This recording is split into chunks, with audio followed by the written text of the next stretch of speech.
A sharp, metallic chime echoes, drawing Chan Li's attention.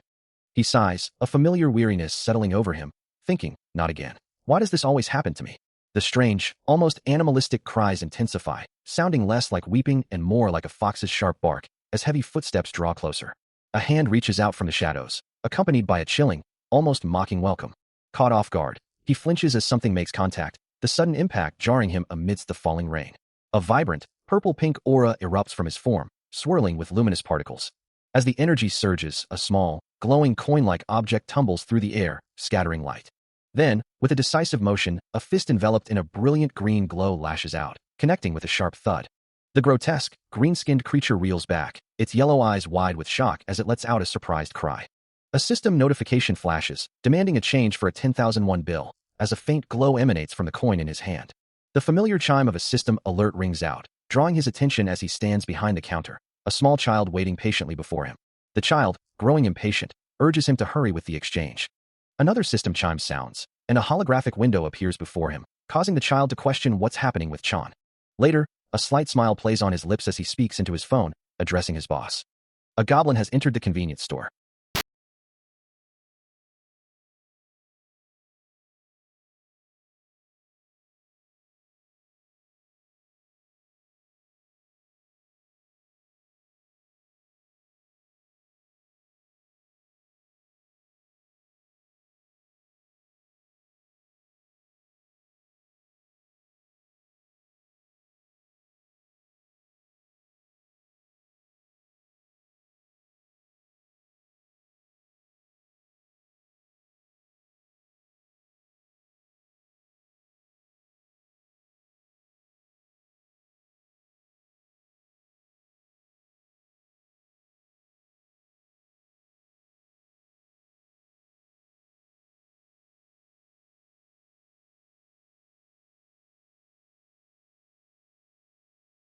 A hand reaches out, a soft, ethereal glow emanating from what appears to be a card or piece of paper.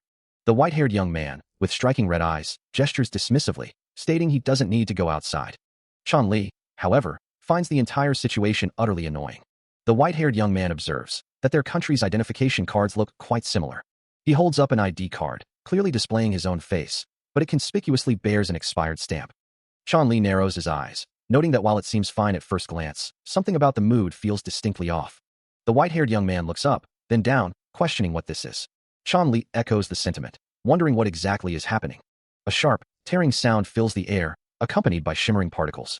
A sudden, intense shimmer fills the air, as if reality itself is tearing apart. From its epicenter, a small object erupts with a powerful burst of light, radiating vibrant energy in all directions.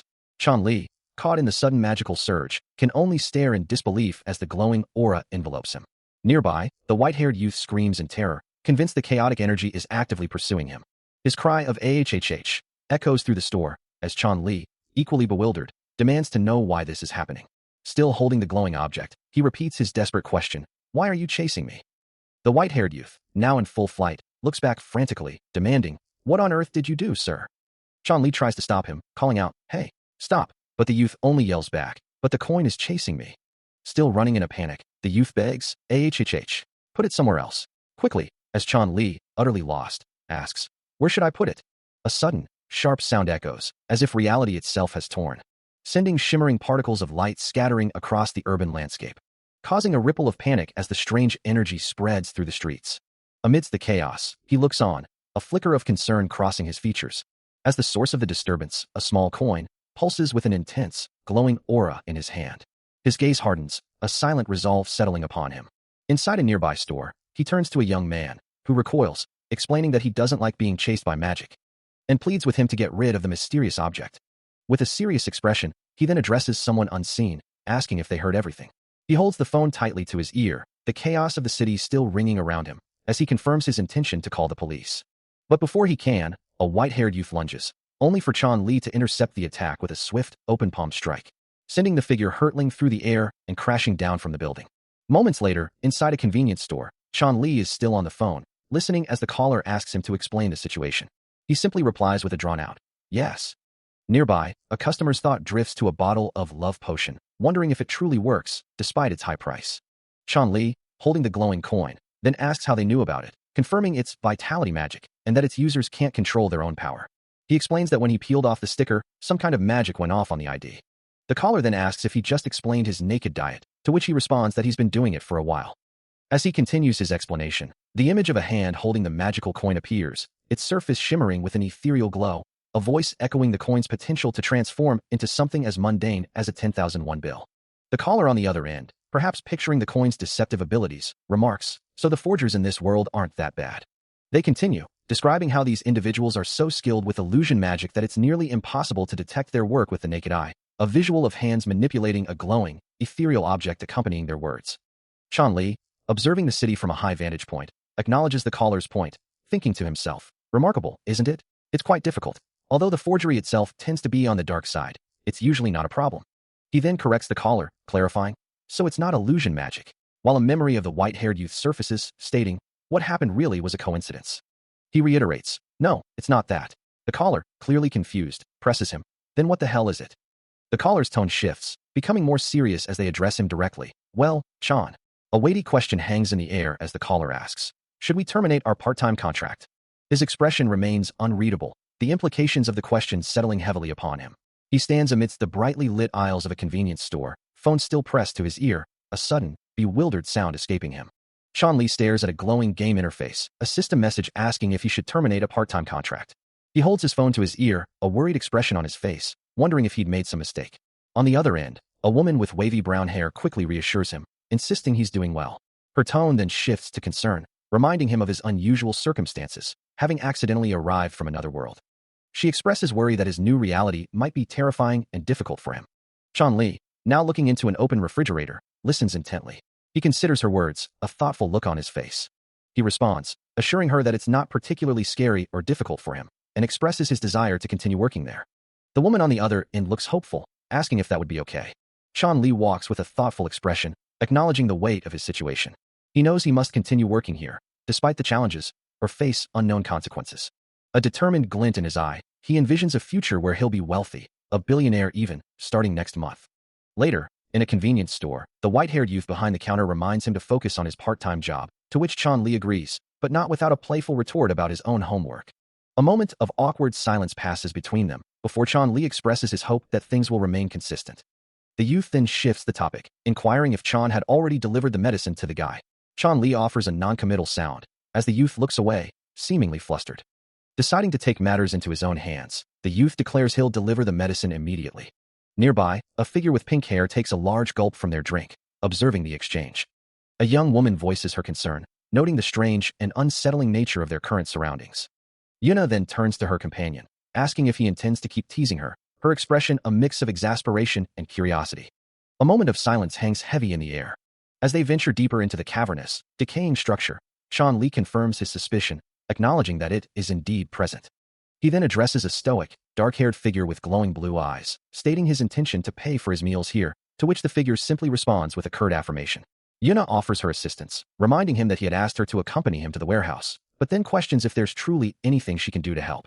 Chan Li, however, simply instructs her to follow his orders, revealing that he already has a plan in mind. Deep within the decaying structure, a massive, dark orb pulses with an eerie, vibrant purple energy, its particles swirling ominously. The strange, dark mass continues to emanate its powerful, glowing aura, filling the desolate space with its otherworldly presence. A low, crackling sound emanates from the air around him, a subtle distortion of the atmosphere. His foot presses down, squishing into a viscous, purple residue that oozes across the floor. Turning to his companion, he questions if the situation isn't a bit too severe, but Yuna's gaze is fixed on the ground, her voice trembling as she mentions the dark magician auras. He reassures her that it's merely the aftermath of a powerful magical discharge, explaining that if the dragon scale wasn't placed properly, this kind of residue is to be expected.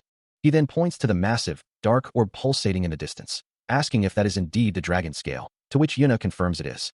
Yuna turns away, her arms crossed, recalling that dark magicians covet dragon scales, and that they were ambushed today, forcing her to bring them here in a hurry. The ground around them continues to churn with purple energy, as she laments her weakness, unable to interrupt the work and prevent the current situation. Focusing on the pulsating orb, he states that the situation isn't too severe yet.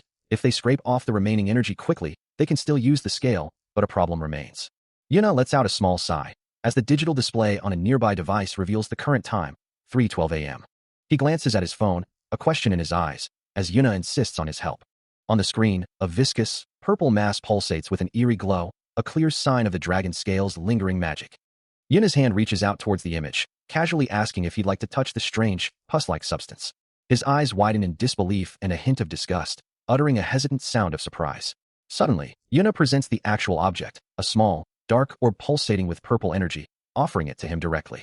The orb glows with an unsettling light, its appearance prompting a visceral reaction. He recoils, clearly hesitant, as Yuna tries to reassure him that touching it isn't too dangerous, though his expression betrays his deep skepticism. His hand slowly extends towards the glowing object, but his thoughts betray his fear, questioning the wisdom of touching something that feels inherently wrong and potentially sickening. With a determined look, Yuna offers a bribe of 100,000 won, and with a resigned sigh, he accepts the deal, taking the pulsating orb into his hand. As Chun-Li holds the dragon scale, now transformed into a small, coin-like object, a faint purple glow emanates from its surface, accompanied by a soft, sparkling aura. Suddenly, a more pronounced burst of purple energy pulses from the coin, causing a distinct thump that resonates through his hand. He recoils slightly, a surprised gasp escaping him as the energy ripples outward, leaving him momentarily stunned. Yuna, observing his reaction, questions if the object is alive, while he internally dismisses the idea, rationalizing it as mere magical power, yet still pondering if it could be shooting force. She then urges him to simply touch it and see, to which he reluctantly agrees. The moment his fingers make contact, the coin's energy intensifies dramatically, erupting in a blinding purple glow and a shower of sparkling particles, startling Yuna with a sharp eek. A powerful thump reverberates as the purple energy surges around him, his eyes widening in profound shock from the overwhelming sensation.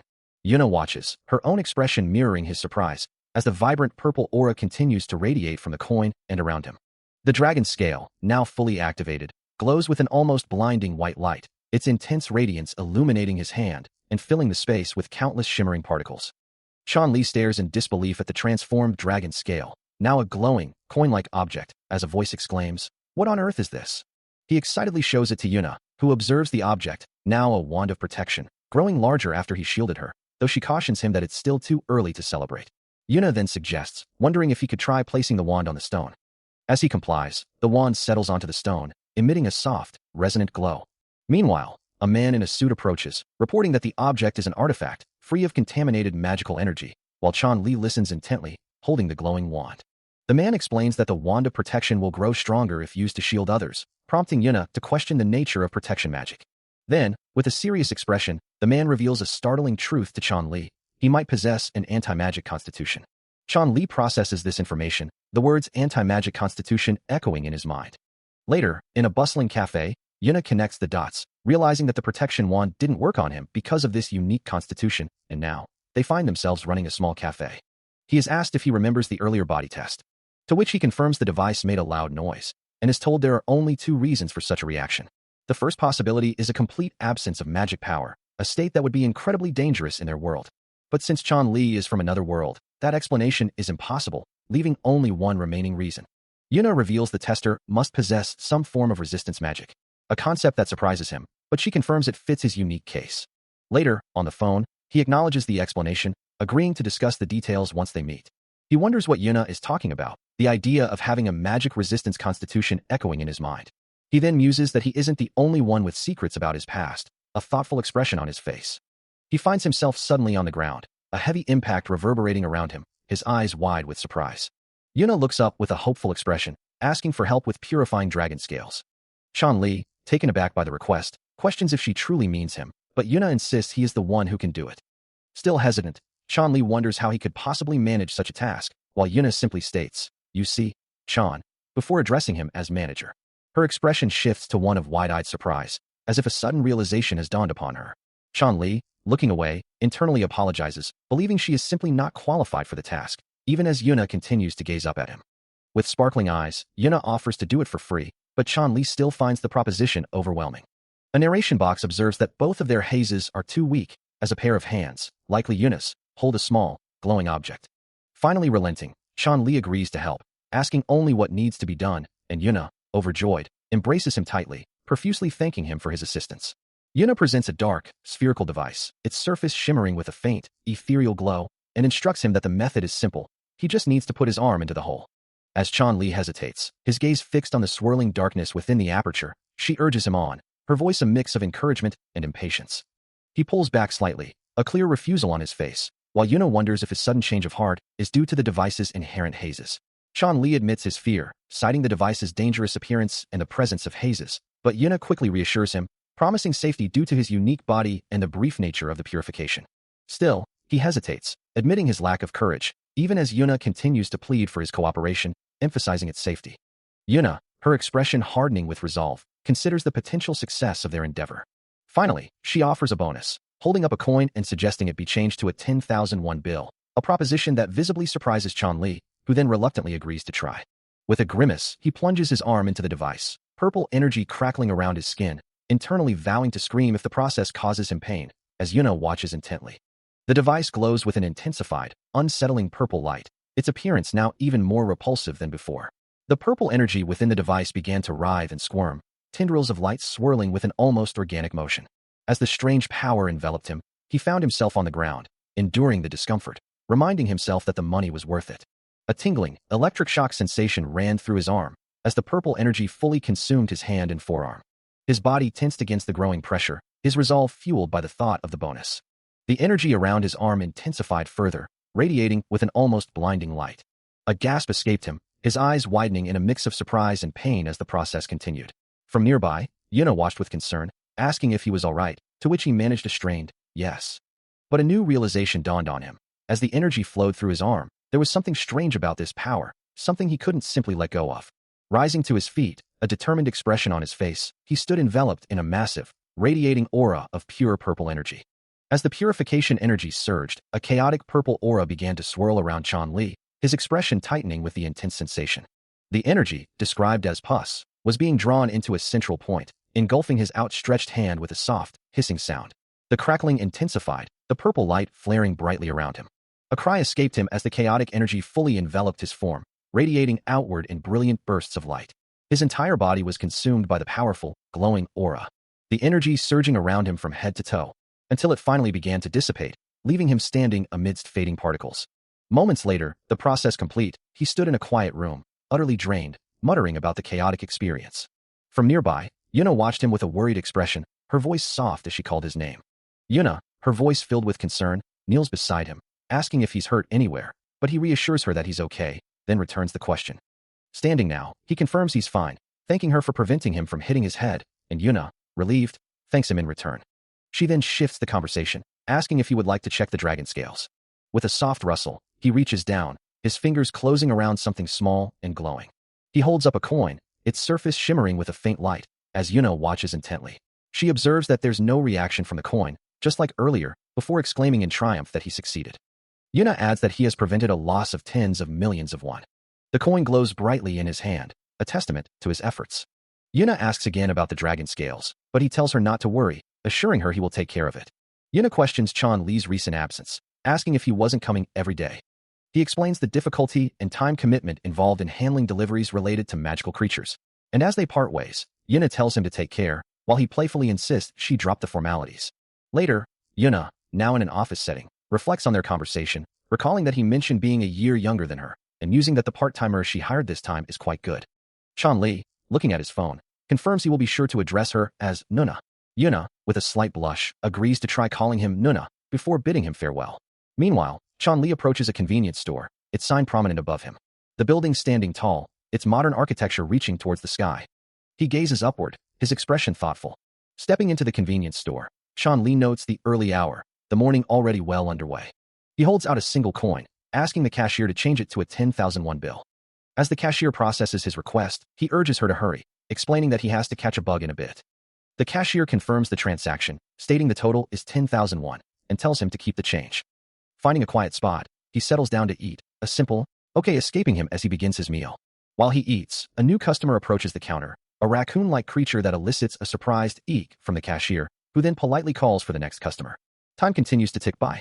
After a long night, Chun-Li lies in bed, his body heavy with exhaustion, a quiet sigh escaping him as he acknowledges his profound weariness.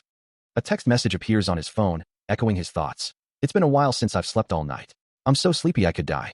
Now seated in a convenience store, he glances at his phone, a new message popping up, asking, "Huh? Aren't you sleepy?" from his manager. He quickly replies, "I'm okay," but the manager's concern persists, urging him to take care of his health after working all night. Standing at the counter, a cashier offers a polite welcome, while Chan Li remains engrossed in his phone. The cashier then looks around, a hint of confusion in their voice, wondering if a customer just left without making a purchase. Unaware of the cashier's thoughts, Chan Li continues his conversation, assuring his manager, "It's okay. I usually don't sleep much at night anyway." The manager, however, insists it's not good for his health, even offering to make him a sleep potion, revealing their surprising magical capabilities. As Chan Li processes this, he looks up from his phone, hearing a voice ask, "Excuse me," and responds with a simple, "Yes?" Still within the brightly lit convenience store, a soft voice calls out, mister." He looks up, startled, then his gaze drops, realizing the voice belongs to someone much smaller, who continues, "Hello. Excuse me, mister." Standing before him is a small child with striking white hair and bright red eyes, innocently asking, "Do you have colored paper here?" A young girl with striking white hair, animal-like ears, and piercing red eyes stands in a shop, clutching a small bag. Behind the counter, Chan Li observes her, a hint of surprise in his expression as she asks, "Colored hair?" "Yes. And do you make subscriptions?" He gestures towards the towering shelves, explaining that the items she seeks are both up on the top shelf, far too high for her height. Offering assistance, Chan Li asks if he should retrieve them for her, but the girl politely declines, assuring him it's okay and thanking him for his help. A moment of quiet passes as Chan Li watches her, a thoughtful expression on his face. The girl, now reaching for a different item on a high shelf, muses aloud, "This one is quite mature." Her gaze fixed on the object, she adds, "but quite pale." Continuing her peculiar observations, she wonders, if it's a reptile? The white-haired girl, still exploring the store, strains to reach items on a high shelf. A soft groan escaping her as she falls short. Noticing her predicament, Chan Li steps in, effortlessly grabbing the desired item for her, and she looks up at him with wide, grateful eyes. He watches her from behind the counter, a faint sniffle audible from the girl. With a warm smile, Chan Li presents her with a phone, assuring her it's the one she was looking for. The girl accepts it, a blush rising on her cheeks as she softly murmurs, "Titch, thank you." Chan Li considers the situation, thinking it would be problematic if she were to damage the store, while the girl looks down, seemingly lost in thought. She then holds up a single coin, addressing him with a quiet, "Mister." Chan Li looks confused as she explains, "I only have 5,001, so I can't buy this." The two pairs of scissors on display total 5,101, and a helpful voice offers to cover the extra 100. The white-haired girl, looking down with a slight blush, explains that she learned about it from others, before asking why she would need scissors. Her thoughts drift to a child's drawing of a mother and child, as she reveals that Mother's Day is approaching, and she wants to give her mom a present. With a determined gaze, she elaborates, explaining that she just learned about Mother's Day in kindergarten. And since her mom always buys her a gift for Children's Day, she feels it's only fair to reciprocate. A brown-haired boy, listening intently, nods in understanding, a small smile playing on his lips. The white-haired girl, still slightly confused, asks what's wrong with her logic, while the boy simply states that mothers are just like that. Suddenly, a hand reaches out, preventing the white-haired girl from gripping the scissors too tightly, as a voice exclaims, "Oh no." Chan Li, looking concerned, thinks to himself that if he puts too much strength into his hands, the paper tears, and she might tear other things too. The white-haired girl sighs, her small hands fumbling with the paper, finding origami surprisingly difficult. Watching her struggle, Chan Li feels a pang of sympathy. He wonders if he should offer assistance. Extending a hand, he offers her some fresh sheets of paper. "Here," he suggests, "try giving the colored paper there a go." Her face lights up, a bright, "Thank you, mister," escaping her lips, while he turns away, a slight flush on his cheeks. This simple act of kindness, he realizes, has somehow turned into a much bigger deal than he intended, his mind racing through the implications of her previous attempts to pay for things, and the coin she offered for a 10,001 bill. As she happily folds the new paper, he can't help but think that a child shouldn't have to go through such lengths just to enjoy a simple activity. He patiently waits behind the counter, observing the small, white-haired girl perched on a stool, explaining that the manager will be there shortly. While waiting, he browses the snack aisle, picking up a red box of treats and wondering aloud about its price. A voice from off-panel confirms, "It's 2001. Will you buy it?" The girl, with a simple yes, follows him as he gestures her towards the register, saying he'll ring her up. At the counter, she hands over the 2001, which he accepts. With the transaction complete, she immediately begins to eat the snack. He watches her, then suggests, "Let's do this again." Chan Li finds himself pondering the white-haired girl, a wry thought crossing his mind about his own youthful innocence. As he recalls his mother's old warnings about sweets, a sentiment he now applies to the girl's innocent enjoyment. Meanwhile, at the store, Yuna offers to share a snack with the manager, suggesting they enjoy it together. The chocolate bar is presented, a simple pleasure ready to be savored. A soft ringing sound echoes through the store. As Chan Li approaches the counter, Yuna greets him warmly, wishing him a good morning. The manager, noticing his arrival, expresses concern, assuming he must be exhausted from working overnight, to which Chan Li responds with a surprised "huh?" Yuna, however, simply offers a polite greeting to the manager, maintaining the morning's pleasant atmosphere. Li's thoughts drift, realizing the streets were empty on his walk over, a quiet solitude he attributes to his unusually early departure from home. The white-haired girl, startled, murmurs her understanding as she gazes at a small leaf. Meanwhile, Yuna apologizes for not having enough money for bonbons, admitting that things were proving more difficult than she had anticipated. Li, observing the situation, tries to make sense of it, noting the child's unusual shyness and questioning if kids her age are typically so reserved. Yuna confirms his observation, but clarifies that the child is from a very special species. That child is a dragon. The white-haired girl, now visibly sporting small horns and wings, looks up with wide, innocent eyes. A pure-blooded dragon, at that. Dragons are creatures of myth, said to be the strongest of all, and are also believed to be the very source of all magic. This immense power represents both the origin, as well as the potential for destruction. As the conversation continues about the newly revealed dragon, Yuna asks if it's truly not a problem for them to struggle with a dragon. Li explains that young dragons possess a unique ability, allowing them to perceive others' magical energy as colors through a special horn. However, they are still young, and cannot yet control this innate power, leading to cases where they unconsciously harm others, with no discernible difference in their perception of good or bad based on these colors. Understanding the gravity of the situation, Yuna concludes that if the white-haired girl isn't careful, she could be in grave danger.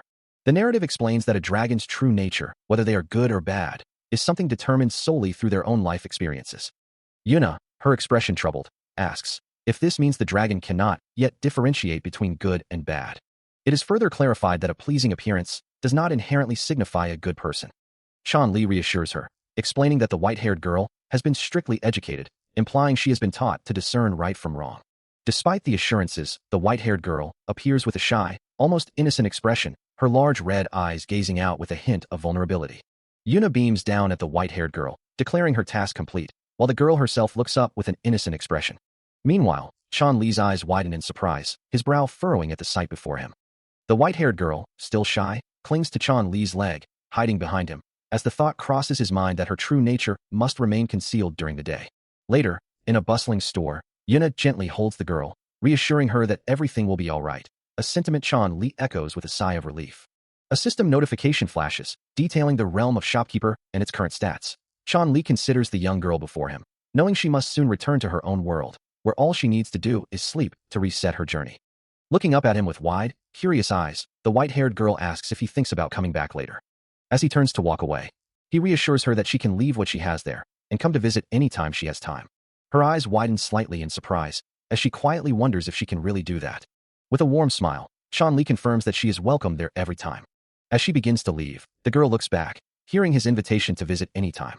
She offers a polite, "Thank you, uncle," before adding, as Yuna appears beside Li and Madam. Both Li and Yuna are left speechless, staring in surprise at the girl's unexpected address.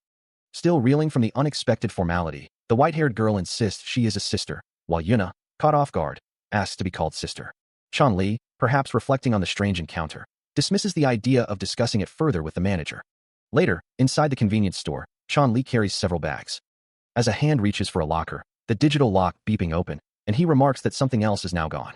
Yuna, looking concerned, asks if she should begin preparations for Li to return to his world.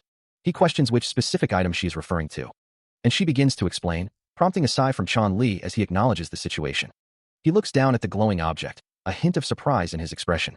This is a magical item known as the World Map, a device capable of teleporting its users to various locations. Yuna sighs in relief, admitting that she's grown accustomed to the strange occurrences, though she still wonders if she could manage it alone. Li, however, warns her about handling the map carelessly. He emphasizes the importance of caution as the map's interface glows before them. He explains that he has already designated specific areas where their store can operate, but touching it incorrectly could instantly move them to an entirely new, unintended location. Li continues, warning that if they move to another area, all the items on display will also be rearranged, urging Yuna to be careful, to which she assures him she will keep it in mind. He then instructs her to simply set her destination on the displayed map, pointing to a spot on the glowing projection. Yuna confirms that she usually handles the teleportation, but then hesitates, realizing a critical implication. If she does it, they might accidentally teleport to his world. Li looks at the map with a puzzled expression, questioning why this would be an issue, given that he had created the map himself. He emphasizes that for teleportation magic, clear information about the destination is paramount, a crucial detail she must not forget. He explains that if the user hasn't been to that specific place before, or lacks the strong will to go there, the teleportation simply won't happen. A confused sound escapes her as she wonders if the map can take her anywhere, only for a system alert to chime, indicating that the information hasn't been entered correctly and requires a valid address. She then points out that he knows nothing about his own world, implying she's the only one who can truly operate the map for that purpose, a thought he silently echoes. However, he understands that this, too, is magic. He recalls her mentioning that the purple dragon scale magic is based on physical constitution, a detail that weighs heavily on his mind. Considering the risks, he thinks it would be better if he handled it himself, but she simply calls his name, ready to take charge. With a reassuring smile, she tells him not to worry and to just trust her, confident that everything will definitely go well. Yuna, ready to proceed, prepares to activate the world map. Chanli watches her, a thoughtful expression on his face, before conceding, "All right, let's try." He considers the implications, knowing that the manager isn't the kind of person who would make him do strange things, yet the map's power is undeniable. Yuna places her hand on the glowing interface, confirming, "So I just need to enter my home's address, right?" Chanli nods, adding a crucial caveat, "Yes. And just know that you want to return to it desperately." She smiles confidently, while he remains visibly concerned. His gaze falling as he reiterates the map's power, whether it is a good or bad memory. If you wish for it strongly, it will be possible. Yuna's hand glows with determination as she focuses her will. "I want to return to my home." His words trigger a memory of a playground, a stark contrast to his internal reflection. "Although it is a cruel world where I was forced to work before, it's a world where I sometimes had nightmares before." He remembers a younger self, blowing bubbles, a bittersweet thought. "It was fun to just hang out with my friends when I was young as well." He stirs from a dream, a pleasant warmth lingering from the memory. His eyes slowly flutter open, still heavy with sleep.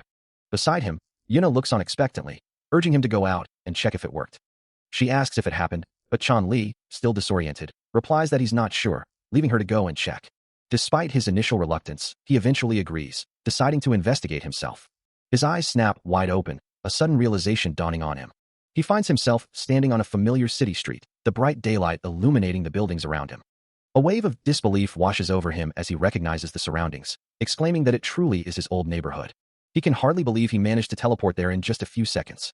He looks at her, bewildered, asking what she means, as Yuna simply states that the magic will make everything clear.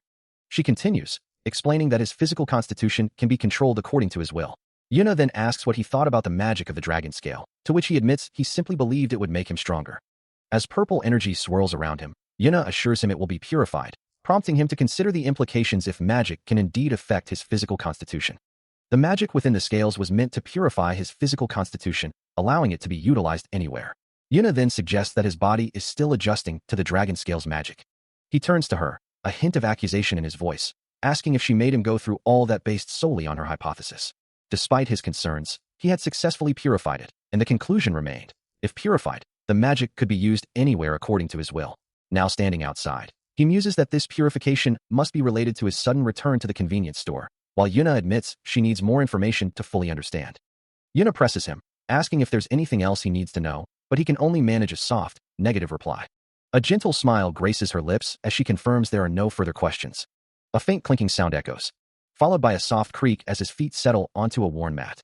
Chan Li finds himself standing in a small, familiar apartment, a quiet thud marking his arrival. He takes in the narrow, cramped space, a sudden realization dawning on him that he has truly returned to the very place he once lived. A new sense of urgency washes over him, prompting thoughts of his evening work shift and the immediate need to formulate a new life plan. Then, a sudden memory sparks, and he glances at his phone, where a small, glowing bottle is displayed.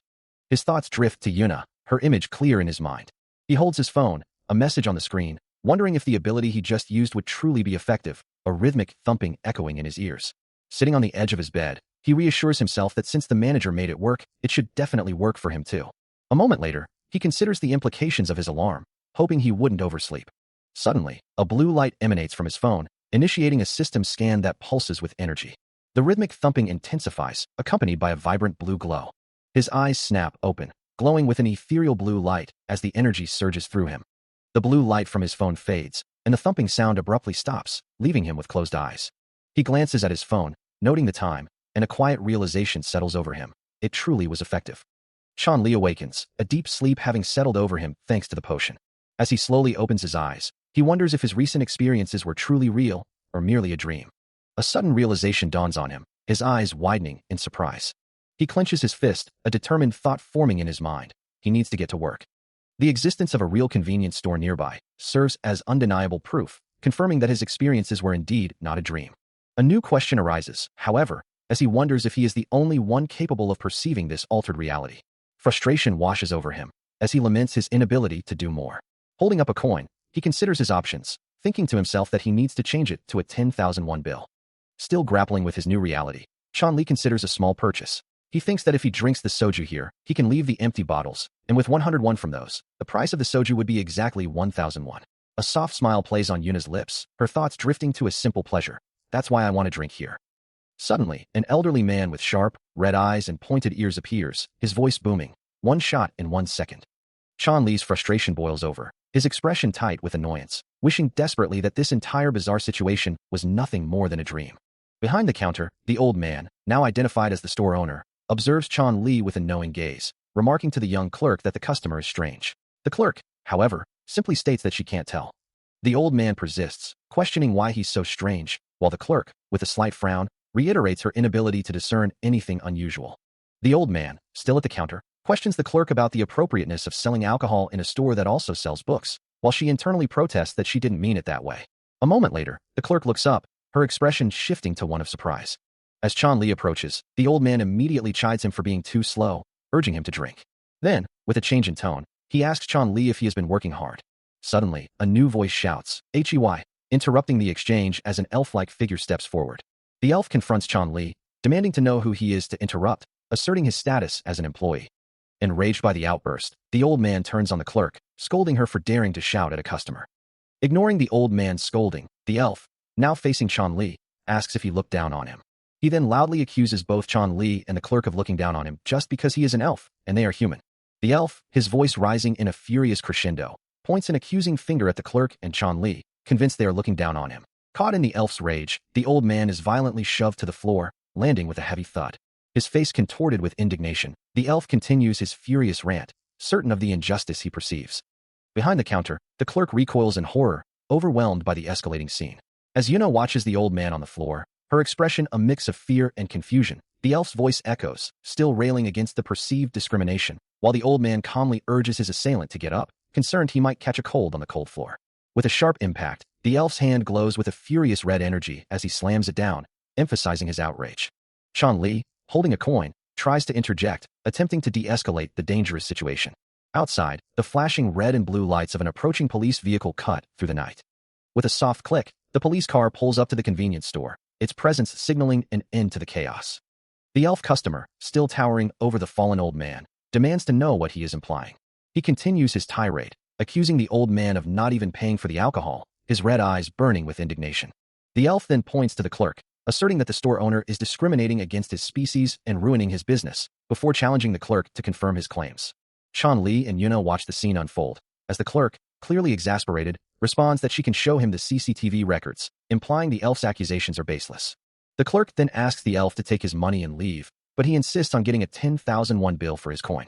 She reiterates her request for him to take his money, while the elf, holding up a glowing coin, demands a change for it.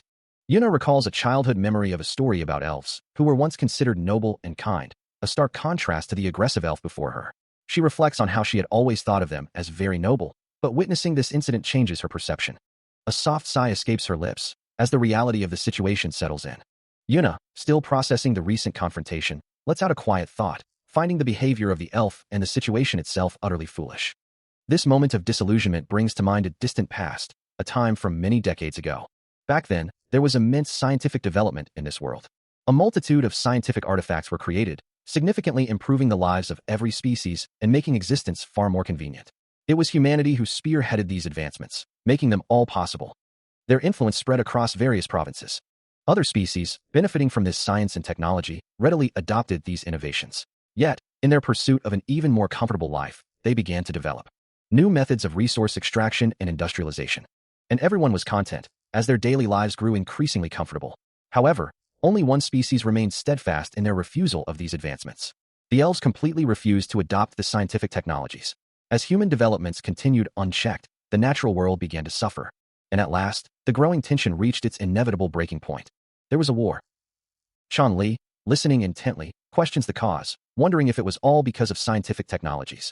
Yuna explains that the elves couldn't comprehend the destruction of nature brought about by human developments.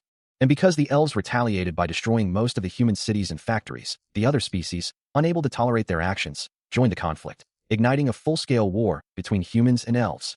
He processes this grim history, his expression thoughtful. Yuna considers the implications of the past, wondering if the elves had simply wanted to maintain their current situation. The war, however, had been unanimous on the human side, a devastating conflict that raged for a long time. Chun-Li listens intently as the narrative continues to unfold. After the war, the aftermath was brutal, and the number of elves and humans had significantly decreased. The scale of the losses was immense, leaving a lasting scar on the world. After the war, the surviving elves faced overwhelming oppression, forced to live under tremendous hardship. Yuna then asks if Chun-Li remembers a specific elf, one who dyed her hair black to conceal her identity. The elf in question, with her striking red eyes, had indeed dyed her hair black. Chun-Li confirms his recollection, acknowledging the elf Yuna speaks of. Still pondering the implications of the historical account, Yuna suggests to the convenience store clerk that they simply give the customer their money and send them away quickly, believing it would resolve the situation without further complications. The clerk, understanding the sentiment, agrees and then instructs her manager to continue with their work, as if to signal that the matter is now under control. Yuna, however, turns to Chun-Li, insisting that she should be the one to handle the situation, while the clerk quietly confirms that preparations are complete. Considering her words, Yuna then asks if it would be acceptable to discuss matters further while she heads back, needing to gather her thoughts. Chun-Li readily agrees, confirming their intention to take the elf with them, specifically mentioning the one dressed in a black robe. A sudden ringing sound cuts through the air, and he instructs Yuna to text him if anything unexpected occurs. As he begins to depart, the clerk offers her thanks for his cooperation. Turning back briefly, Chun-Li wishes both of them a safe return. The sound of a door creaking shut echoes through the now empty convenience store, leaving the quiet hum of the refrigerators in its wake. A weary exhale escapes the young man working behind the convenience store counter, his thoughts consumed by the sheer exhaustion from the second half of his part-time job. He knows he needs to finish up quickly, otherwise his body won't last much longer, as a faint bell chime signals a new arrival and footsteps approach. Looking up in surprise, he's met with a scolding voice from an unseen customer, demanding to know why he's slacking off at work, as a small, growling dog appears. Still reeling from the sudden confrontation, the customer's voice continues its aggressive tone, prompting the clerk to internally question his manager about kicking out the troublesome patron. Chun-Li stands over a dog-like creature, its eyes glowing with a faint blue light, as he questions its prolonged rest. He repeats his query, a hint of exasperation in his voice, wondering why it won't get up immediately. Inside the convenience store, Chun-Li pauses, lost in thought, before a male clerk asks if he needs assistance. Chun-Li, now at the counter, asks the clerk for the toothpaste. The clerk points to a shelf, reminding him that it's in the same spot as the toothbrush he bought the day before. Suddenly, the dog-like creature, now standing, barks out a frustrated hey. It continues its indignant outburst, demanding to know how it's supposed to tell when Chun-Li is sleeping, and if he intends to keep working without rest. Chun-Li sighs, a thought crossing his mind about the creature's managerial tone. The creature then turns, instructing him to follow, promising to show him the way. As Chun-Li finally makes his way into the convenience store, his dog-like companion grumbles beside him, insisting he should have come sooner, then gesturing towards the rows of toothpaste, telling him to pick one. Chun-Li picks up a tube, admitting he doesn't know which one to choose, while the creature questions the quality of the store's selection. The companion then launches into a lecture, chiding Chun-Li for working at a convenience store without even knowing its products, reminding him that such places are for necessities, not desires. Chun-Li simply endures the scolding, a faint licking sound accompanying his exasperated expression. The companion then points out a buy-one-get-one free offer on a tube of toothpaste, asking what he thinks of that deal. Chun-Li picks up 2 tubes, considering the offer, but muses that he doesn't actually need 2 of them. His companion, however, argues that since one is free, it would still be beneficial to buy it, as footsteps echo softly in the aisle. The dog-like creature pauses, deep in thought, mulling over the logic of the purchase. Footsteps echo softly through the convenience store, drawing closer to the counter. As he reaches the register, Chun-Li prepares to pay, his hand extending a stack of bills. Beside him, his fox-like companion, dressed in a sharp suit, interjects, "It's 3,201. The price of a bag is 101. Do you want one?" Chun-Li, momentarily distracted, responds with a hesitant, "Ah yes. Huh." The transaction continues, the clerk confirming, "Okay, that'll be 6,301 in total." Suddenly, Chun-Li notices something on the shelf, remarking, "Ah, this also has a 1+1 offer. Don't need 2 of these. I'll just take one." His companion, however, is quick to insist, "Yes, take it." The fox-like figure then mutters to himself, "I can't do that, you bought it, so how could I take it?" His frustration mounts, as he finally declares, "That's none of my business. I'm not going to ask you for something you don't take it, brat." As evening settled, he prepared to leave the convenience store, announcing his departure. The clerk, observing his routine, wondered aloud, "That Chanha isn't a regular customer here, right?" Meanwhile, an unseen companion's thoughts growled with concern, Seeing him out somewhere isn't really a good idea, is it? Suddenly startled, he turned, offering a hesitant greeting. Hello. A striking figure with long pink hair and small bat-like wings stood in the aisle, her red eyes fixed ahead. Li could only stare, a silent exclamation escaping him. His eyes widened in shock, a silent scream building as the woman began to speak. By any chance? Her unusual question hanging in the air. Do you sell resignation letters as? A new customer, striking with her long pink hair, small red horns, and bat-like wings, enters the convenience store, prompting a familiar voice to wonder if yesterday's troubles have returned. The voice then muses on her current state, hoping she won't act out again, despite having had a little to drink. Li, sitting on the floor, considers checking her condition with his app, concluding that if the app is accurate, she should be her usual self. With a soft thud, he decides to leave it to his companion, trusting them to handle the situation. Yet, a wave of apprehension washes over him, fearing she might revert to her ghost-like behavior, leaving him unsure of how to proceed. A female clerk, with a warm smile, approaches Li, reminding him to consider the bonus he received yesterday. Her words ignite a spark of determination within him, resolving to work diligently so he can confidently accept his earnings. Just as his resolve solidifies, the pink-haired woman turns to him, her voice cutting through the store's ambient noise to address him directly. He stares at the pink-haired woman, a wave of disbelief washing over him as he recalls her words from the previous day. Holding up a small, glowing, heart-shaped object, she asks if 100 is too cheap for it. Li's expression remains a mix of confusion and concern, unable to fully process the situation. The woman, with a slight exasperated tilt of her head, confirms her own thought, stating that yes, it is indeed cheap. He tries to stammer out a response, but a voice echoes in his mind, a warning from his companion. She is ghost-like in their world, and he must not reveal her extraterrestrial origins. Overwhelmed, Li looks down, admitting to himself that he was out of his mind yesterday, and now feels utterly embarrassed and ashamed. The woman, seemingly oblivious to his internal turmoil, leans in slightly, her curiosity piqued as she asks what kind of company he works for to make such things. Still looking away in embarrassment, he explains that he works for a nearby pharmaceutical company, and that he ended up in his current predicament while making a love potion. A confused hum escapes the woman as she questions if potions aren't typically made by magicians, while his companion internally clarifies that in the human world, potions made by succubi are considered commonplace. She explains that her species, the succubi, are exceptionally skilled at captivating and fascinating others, adding that they are always in high demand. Their talents even extend to working as psychiatrists, offering counsel to those struggling with love. Li, utterly mortified, admits he is one of those struggling individuals, and his work isn't going well, prompting a sincere apology for his current predicament. His companion, observing the interaction, muses internally, wondering if this is truly how succubi operate in this world. He finds her surprisingly wholesome, yet Li still perceives her as strange, despite the companion's reassurances. The woman, seemingly oblivious to his internal struggle, then states that his job seems suitable for him, but questions why he was looking for a resignation letter. The pink-haired woman confesses, her voice tinged with a surprising vulnerability, that she has never dated even once before. Li, taken aback, finds himself reflecting on his own inexperience, realizing he doesn't know what love is all about either. He questions her, asking if she's become a succubus, to which she confirms, explaining that her lack of dating experience makes her a failure in their eyes, and she graduated as a succubus with a dark life. His thoughts drift to his own struggles, recalling how difficult it was at his first workplace and first job, and since he doesn't understand love, his work hasn't gone well either. He continues his internal monologue, admitting that even when he asks his seniors or colleagues about love, they all offer different sorts of advice, leaving him utterly confused about what to believe anymore. A sigh escapes him as he concludes, feeling that his love life is simply not compatible with him, which is precisely why he was searching for a resignation letter. He admits that he's never dated, even though he's a succubus, and that everyone has a hard time when they start out. She tells him not to think about it too badly, offering a gentle cheer. Li, however, remains lost in thought, a quiet sigh escaping him. He then reveals that he came here because he remembered something she had said. She asks what he means, and he clarifies that she had said it to him in the taxi. Li recalls her words about something he wants but can't have, a look of deep contemplation on his face. The pink-haired woman admits she was shocked after saying that, her expression softening.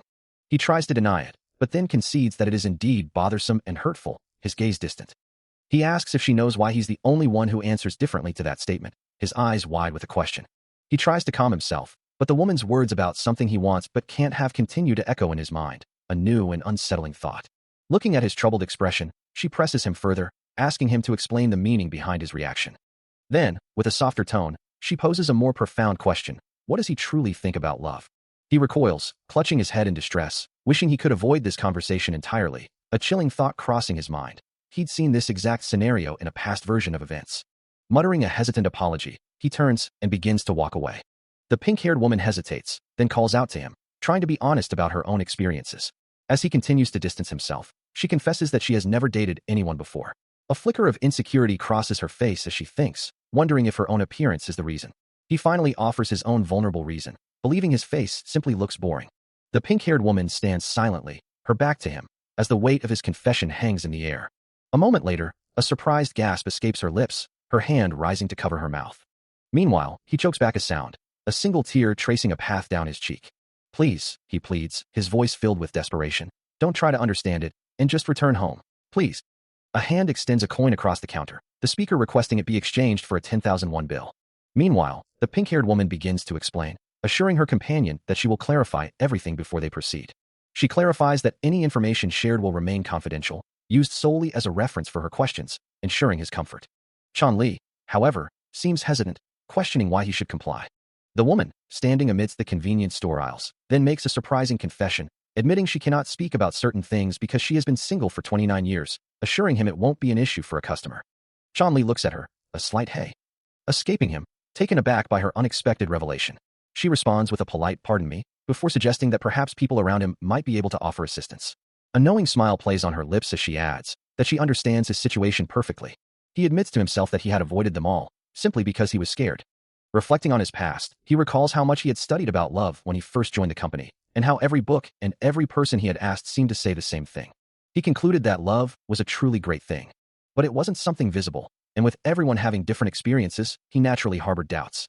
The pink-haired woman then interjects, asking, "What if love is different from what I've expected?" Chan Li finds himself momentarily flustered, thinking, it's strange, right? A succubus talking about love. Her gaze holds a knowing depth as she concludes, everyone is scared of things that they can't see.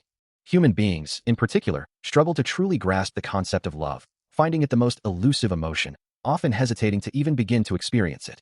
Yet, as someone whose work revolves around matters of the heart, Chan Li suggests a lighter approach to love.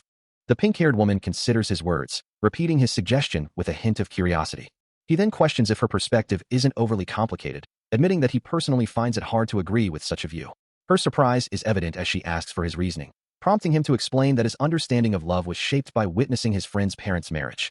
As a child, his friend had believed love was grand and perfect, convinced his parents were a match made in heaven. But after they married and began living together, they started to see aspects of each other they hadn't noticed before, often expressing weariness or frustration. Despite the difficulties, his friend maintained he had no regrets, suggesting that perhaps there's no such thing as a truly perfect match. It seemed to him that his friend didn't even care about his wife during their arguments, a stark contrast to the idealized love he once imagined. He muses, standing before a convenience store fridge, that usually, a good thing never changes, right? However, she thinks, love changes. Because love is something that is done by people with various emotions. That's why, she concludes, you shouldn't start a relationship at all if you're not ready. What's wrong with love? She wonders, finding it amazing yet feeling she isn't ready yet. She realizes that two kinds of love are particularly dangerous. The first is unilaterally forcing love, where one partner might say, "I love you so much, but why aren't you happy?" while the other feels burdened, thinking, "I appreciate it, but I feel heavy."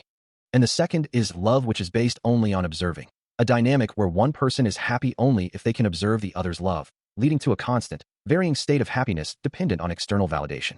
In her opinion, these kinds of love are dangerous.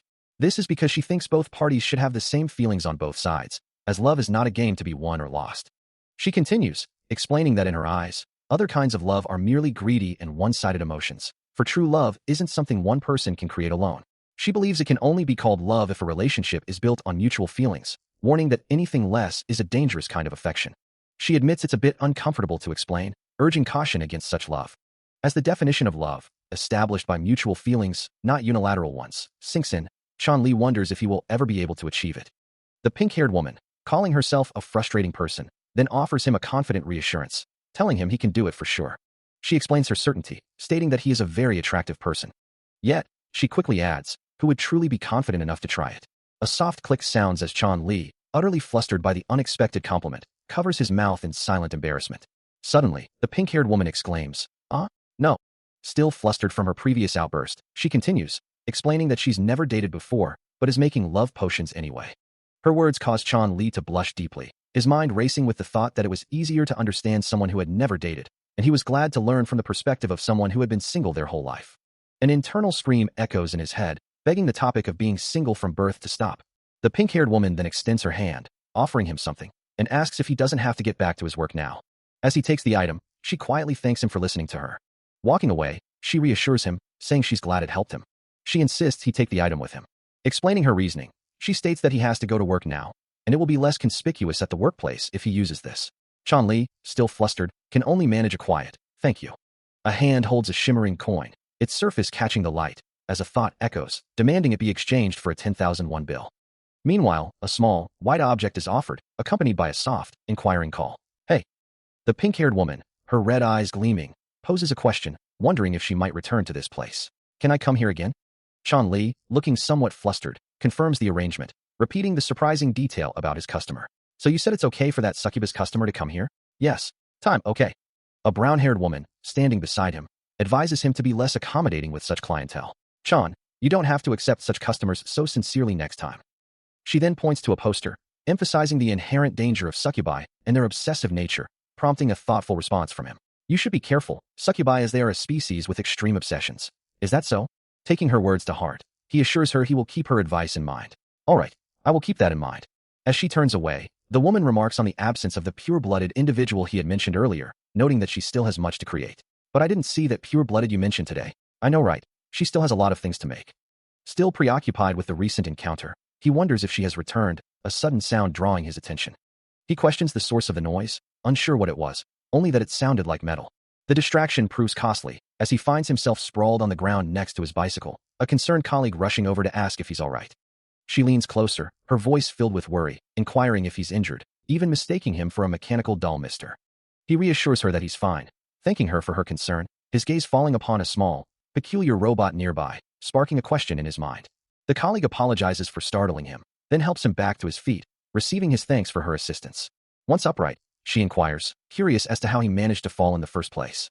He gestures towards his bicycle, explaining that the pedal had suddenly stopped working. A closer inspection reveals the problem. The chain has completely fallen off. Chan Li crouches over his bicycle, examining the dislodged chain, wondering why it had fallen off when it wasn't twisted or broken. A kind voice offers assistance, suggesting, "Let's put it back on like this, and if you do it like this." With a quick, practiced motion, the woman finishes the repair, declaring it done, as a small robot observes nearby. Chan Li expresses his gratitude, marveling at the swift repair. "Thanks for fixing it. Really amazing." As they walk together, the woman compliments him. "Our Chan is talented in so many ways, so reliable." He humbly responds, "I just know this because I rode a bicycle a lot when I was young." The woman then presents him with a business card, bearing the name Violet Factory. She clarifies, "This is my business card. You can contact me anytime if you need any help." Chan Li thanks her as she departs, hearing her final offer. "I own that business. We'll work for free for you two once." He insists, "You don't want to do this." But the pink-haired woman firmly replies, "No, I want to return this favor to you by any means. Please make sure to contact me." With a final "by then," he cycles away, leaving the woman behind. Two passers-by wave him off, calling out, "Thank you, please be careful," while riding back. As he walks alongside the pink-haired woman, he muses to himself, "Okay then, I'll just go home and rest, because there are no deliveries tomorrow. The next day is Friday." He then exclaims, "Tomorrow is Friday, yay." The pink-haired woman, however, offers a chilling thought. "If you don't feel well today, you'll probably die tomorrow." A sudden realization dawns on him. "What's this? I forgot because it's been a while since I worked in a convenience store." The harsh truth of his former life resurfaces. Friday is a crazy party day for convenience store workers. The week draws to a close, the calendar on a monitor proudly displaying the word, Friday yay. A closer look reveals the promise of dinner plans already marked.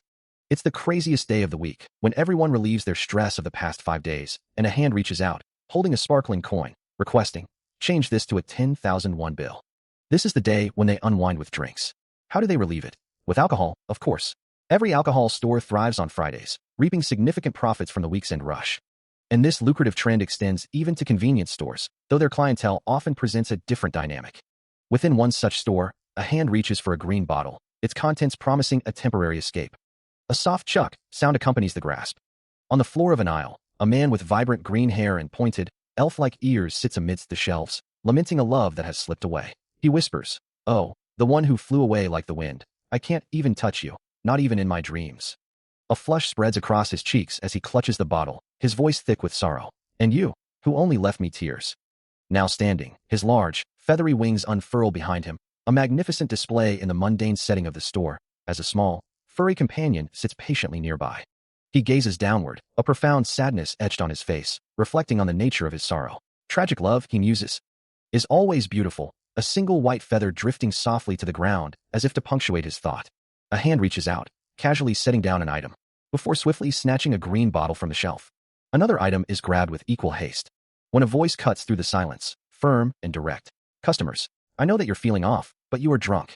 The horned clerk continues, his glowing red eyes fixed on the customer. But you have to pay before you take the products.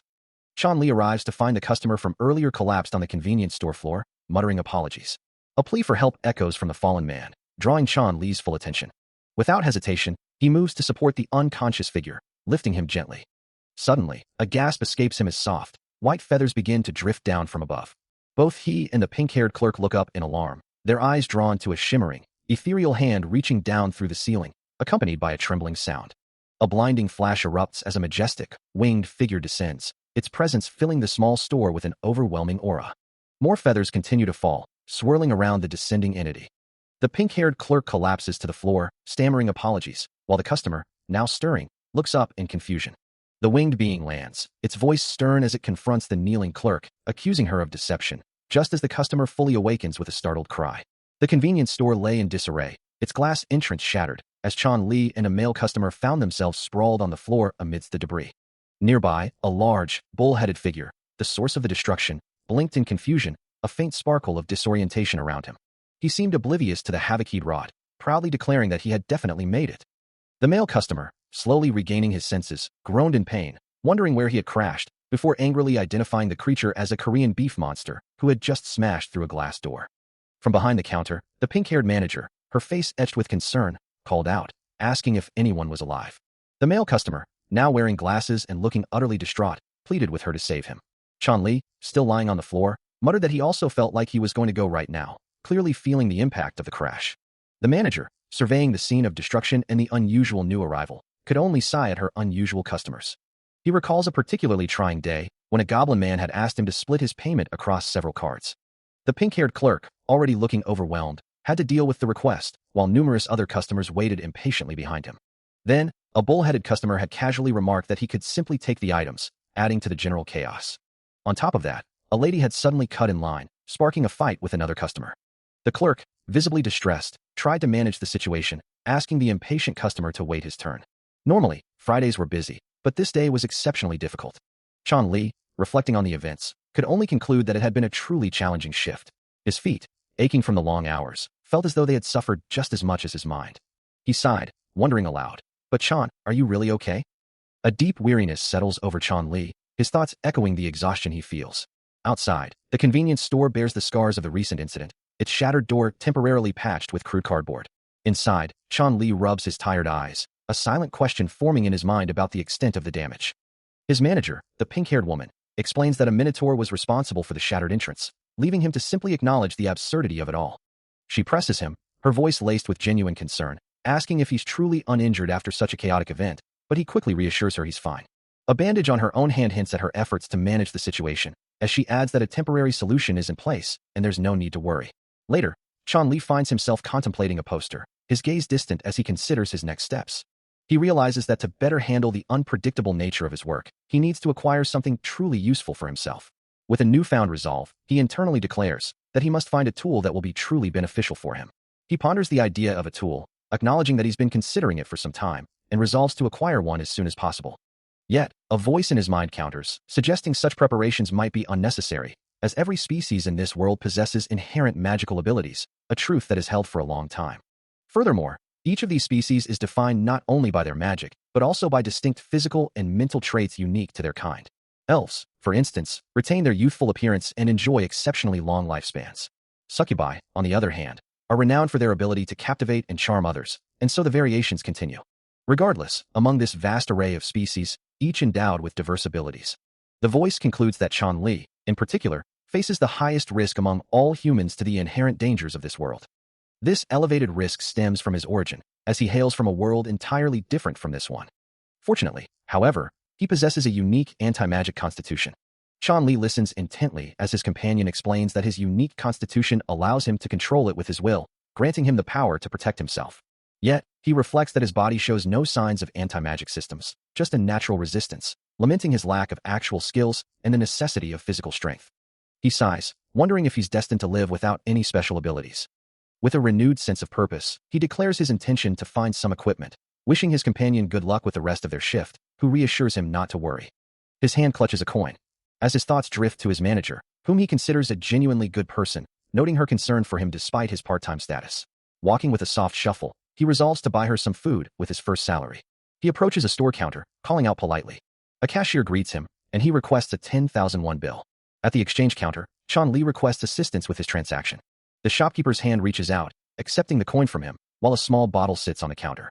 A moment later, he looks taken aback, apologizing for his initial surprise, explaining that he's never seen such a thing before. The shopkeeper, a kind smile gracing his features, reassures him, stating that curiosity is a natural human trait. Chan Li then asks if he can rest for a while, perhaps feeling the weight of the day. As the transaction concludes, a distinguished beastfolk customer steps up to the counter, receiving his own payment. Chan Li, excusing himself, begins to walk away from the counter. Pulling out his phone, a thought crosses his mind about the time it's taking to reach someone. He glances over, his attention caught by a man nearby. Seeing him present so late at night, he wonders if the man is an office worker putting in overtime. If so, among the occupations that require working late, he speculates the man might be in the finance sector. The man, a chauffeur, apologizes for the delay, then asks if Chan Li is ready to begin. As Chan Li reaches for a bottle, he asks what it is. He explains that it's for driving.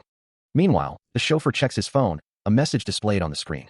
He reveals his profession. He works as a chauffeur. The city hums with the cacophony of 1,000 engines, a symphony of frustration as traffic grinds to a halt. From inside his car, Chan Li observes the endless line of vehicles, remarking on the sheer number of cars caught in the jam. His gaze drifts, catching the reflection of a gentleman in an opposite car, a nondescript figure who seems to be staring directly back at him.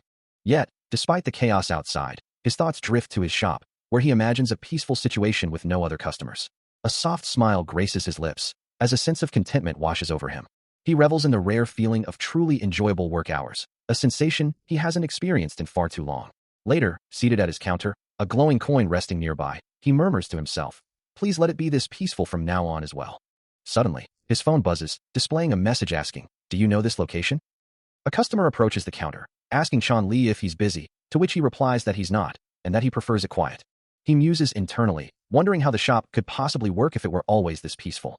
The customer, meanwhile, expresses a desire for a specific item, stating, "I need a mistake that's bigger than a human's head." Chan Li, taken aback by the unusual request, responds, "Yes, never in my life." Suddenly, his attention is drawn outside the window, his expression shifting to one of surprise as he murmurs, "Double what the?" Outside, a vehicle careens into a pole with a loud crash, prompting him to question if it was an accident. Back inside, a new, green-skinned customer with spiky hair leans over the counter, demanding to know, "How did you get your driving license? What do you usually do when you drive like that? Do you even look at the turning signals?" Still fuming from the previous incident, the goblin customer demands to know if Chan Li was the one who caused the traffic chaos, accusing him of being a jerk. He continues to shout, questioning if Chan Li was even looking where he was going. Bewildered by the outburst, Chan Li can only wonder why the man is so angry. Suddenly, another beastfolk customer steps in, sternly asking the goblin how he dares to act this way.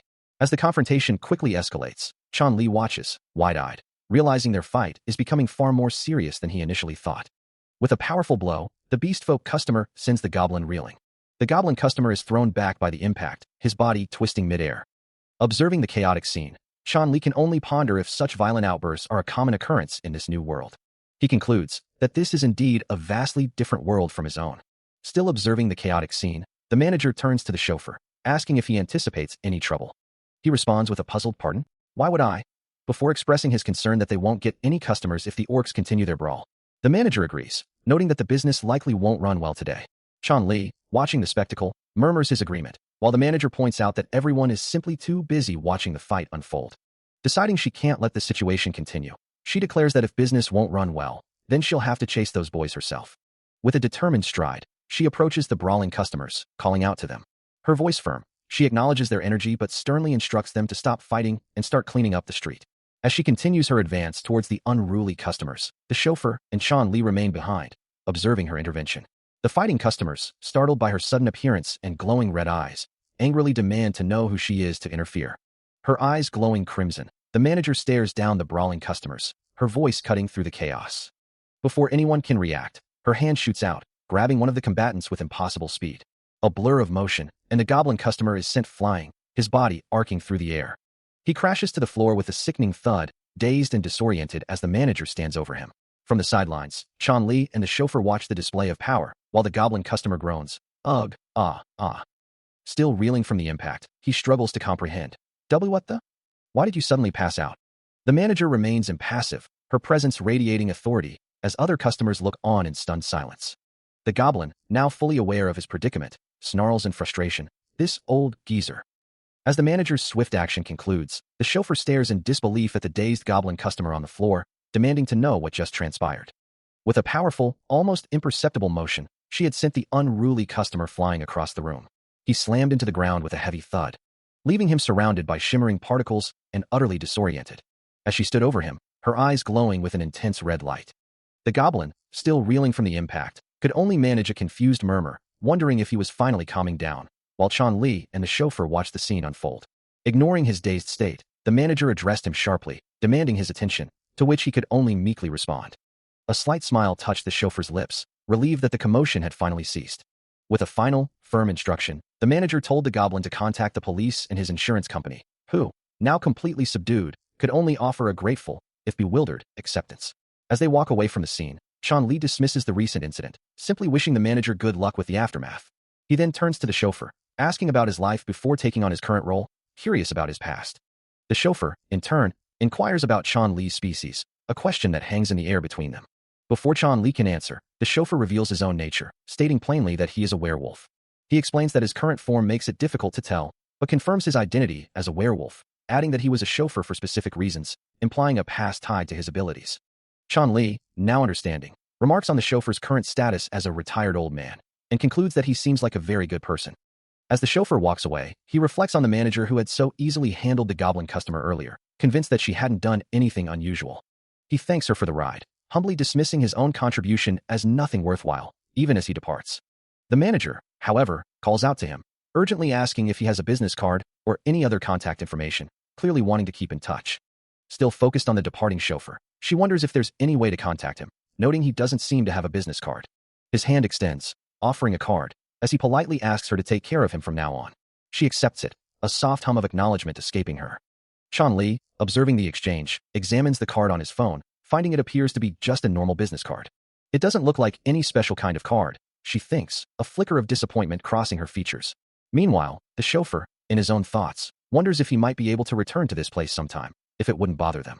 Chan Li continues to scrutinize the card, confirming it's not some kind of hidden scanner. The chauffeur's feet carry him away, his departure marked by the soft sound of his steps. As he leaves, a small white dog greets him with a cheerful bark, welcoming him back. A large, scaly hand reaches over the counter, demanding cigarettes, as Chan Li looks up in surprise, then firmly reminds the customer that pets are not allowed inside the store. From deeper within the shop, he reiterates the policy, asking the customer to secure their pet outside, but the customer protests, claiming their baby wouldn't relieve itself indoors. The fish-like beast-folk customer stands defiantly, cradling a small, fluffy white dog in his arms. The little dog, oblivious to the commotion, simply offers a cheerful bark. A status window for a real shopkeeper flashes briefly, displaying various stats, as a fluffy white dog looks on, seemingly confused by its owner's actions. Chan Li, holding the dog, reassures someone that he will be quick, promising to buy beef and milk before asking for this one time to be overlooked. He muses that there won't be any other customers anyway, so it should be fine, though his boss had warned him not to get in the way. He reluctantly agrees, but is told to keep holding something. With a soft sound of agreement, Chan Li walks through the store, passing a large beast-folk customer with a green cloak. His shopping complete, he makes his way out of the convenience store, a bag in hand. A notification sound draws his attention to his phone, revealing a message from his manager. The message asks about the equipment mentioned earlier, specifically if he has any special visual requests. Chan considers what special equipment he might want, thinking about what would be most useful for hunting. Suddenly, in his fox-like companion form, Chan responds to the message, suggesting a hose mop for cleaning, then stating he will prepare it himself, before being asked if he needs anything else. With a sigh, Chan, now back in human form and sitting beside his companion form, tells the manager he will decide it himself, thanking them and expressing gratitude for anything they provide. The white dog, holding a blue payment card in its mouth, seems to offer it up, as its owner instructs the cashier to take the payment for the items, including cigarettes. The transaction begins, the money seemingly floating as it's processed, and the cashier asks for a moment of patience. As he waits, a notification sound draws his attention. Transforming into his fox-like companion form, Chan Li checks his phone, seeing a message from his manager about new equipment, and responds that he'll handle the selection himself, expressing gratitude for the concern. He then realizes, with a slight glow of green particles around him, that he doesn't have his wallet, having only stepped out for a moment, and promises to transfer the money later. Back in his human form, he sighs, realizing there's no other option. He considers going back to his house to retrieve his wallet. Looking down at his loyal companion, he asks it to watch over the store until he returns. But then, a sudden thought strikes him, a time limit appearing in his mind. He'll only be back in 10 minutes, leaving him utterly bewildered. He assures the customer that his dog is well-behaved and won't cause any trouble. Turning to his dog, he asks if it truly believes he's leaving it behind, or if he should just take it with him. He then instructs it to wait patiently for his return. With a final, resigned, "Okay," the chauffeur departs, leaving the dog to watch him go. Chan Li watches the dog, who seems to be internally processing the fact that he was actually left behind. The dog lets out a small bark, and Chan Li sighs, realizing he's once again acting like a strange pet owner, despite the unusual circumstances. The dog, however, seems more concerned with the ethics of the situation, wondering how anyone could leave their pet with a stranger, especially when it's not even their own dog. Chan Li lets out another exasperated sigh, the weight of the situation clearly pressing on him. Meanwhile, the dog, now contentedly gnawing on a bone, concludes that it alone is capable of looking after its peculiar owner. He looks down at the small white dog, musing that with its owner, it must be living a pretty good life, and wonders if it has something to say. His gaze drops, considering that if it were him, he would have a lot to say. Then, his eyes widen slightly, as if realizing the dog might actually have something to say. He then sighs, concluding that it's just that the dog wouldn't be able to say it. He continues, pondering that there are a lot of things one can't say when they're a dog. The white dog, however, looks up with a cheerful expression, its tongue playfully lolling out, while a soft cang sound emanates from it. Internally, the dog questions if it's truly okay for it to speak its mind. His eyes widen, a single word escaping his lips in disbelief. The small white dog, looking up at him with an innocent expression, confirms the impossible. Stunned, he asks why it had remained silent for so long, to which the dog replies it had expected a more surprised reaction. Internally, the dog bristles, a red aura of indignation flaring around its small form. He admits to feeling threatened by a talking dog, while the dog, in turn, thinks about a threat from its owner if it doesn't pay up. The dog internally laments its owner's unusual nature, as Chan Li, regaining some composure, asks for its name and age. With a cheerful expression, the dog introduces itself as Puppy, 2 years old. Chan Li expresses surprise that it can speak despite being only 2, then recalls that dogs typically develop their mentality at that age, concluding it's not so unusual after all. He admits his lack of knowledge about dogs, a slight blush on his face. The small white dog looks up, asking if its owner has ever seen other dogs who can speak as well. No, he replies, he's never seen any.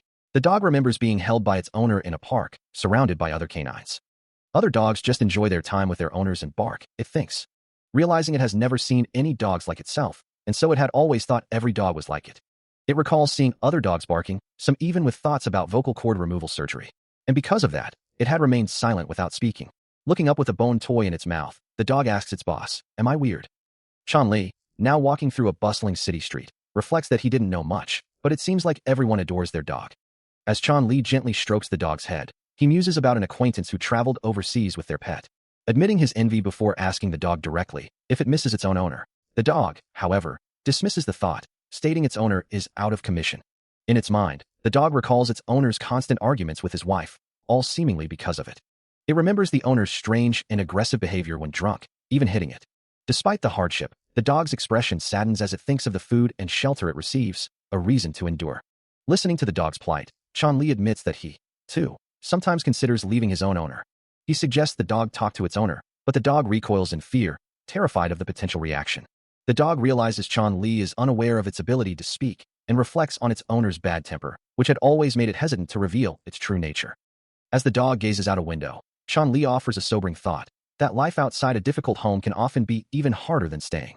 Still contemplating its difficult situation, the small dog apologizes, explaining that it has only recently started working in this area and doesn't know much about it. A soft whine escapes it as it looks down, lost in thought. Chan Li, understanding its plight, agrees to its suggestion. Reflecting on his own experiences, Chan Li admits he sometimes waits for an hour, unsure of what to do. The dog looks up at him, empathizing, realizing he too is going through a lot. Chan Li then asks if it would be alright to inquire about one more thing, prompting the dog to ask what it is. With wide, innocent eyes, the dog asks, what exactly is a neutering surgery? Chan Li's eyes widen in surprise as the dog explains it overheard a conversation about getting neutered next week. Confused and slightly distressed, it wonders why it has to undergo such a procedure. The small white dog looks up innocently from the counter, its question hanging in the air, while Chan Li, caught off guard, struggles to find the right words. He considers his options, deciding that he will explain the complex topic using drawings. With a flustered expression, he tries to compose himself, telling the puppy to calm down and listen closely. A chauffeur apologizes, explaining that he's only recently started working in the area and doesn't know much about it, adding that he hasn't been a chauffeur for very long either. This conversation, however, is merely a prelude to a deeper societal issue, as the narrative shifts to explain that in a world where mana has risen, neutering surgery has become one of the most crucial survival skills for beastfolk. Many beastfolk choose this path to avoid the risk of going berserk, though some refuse to give up their manhood. This practice extends beyond beastfolk themselves, as many also choose to neuter their pets, even if they are not beastfolk. For them, it's a choice made out of love, a way to protect their beloved companions.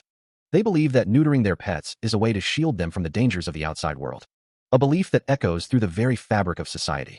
But a powerful, transformed dog-like creature with glowing blue eyes cries out, refusing to accept such a fate.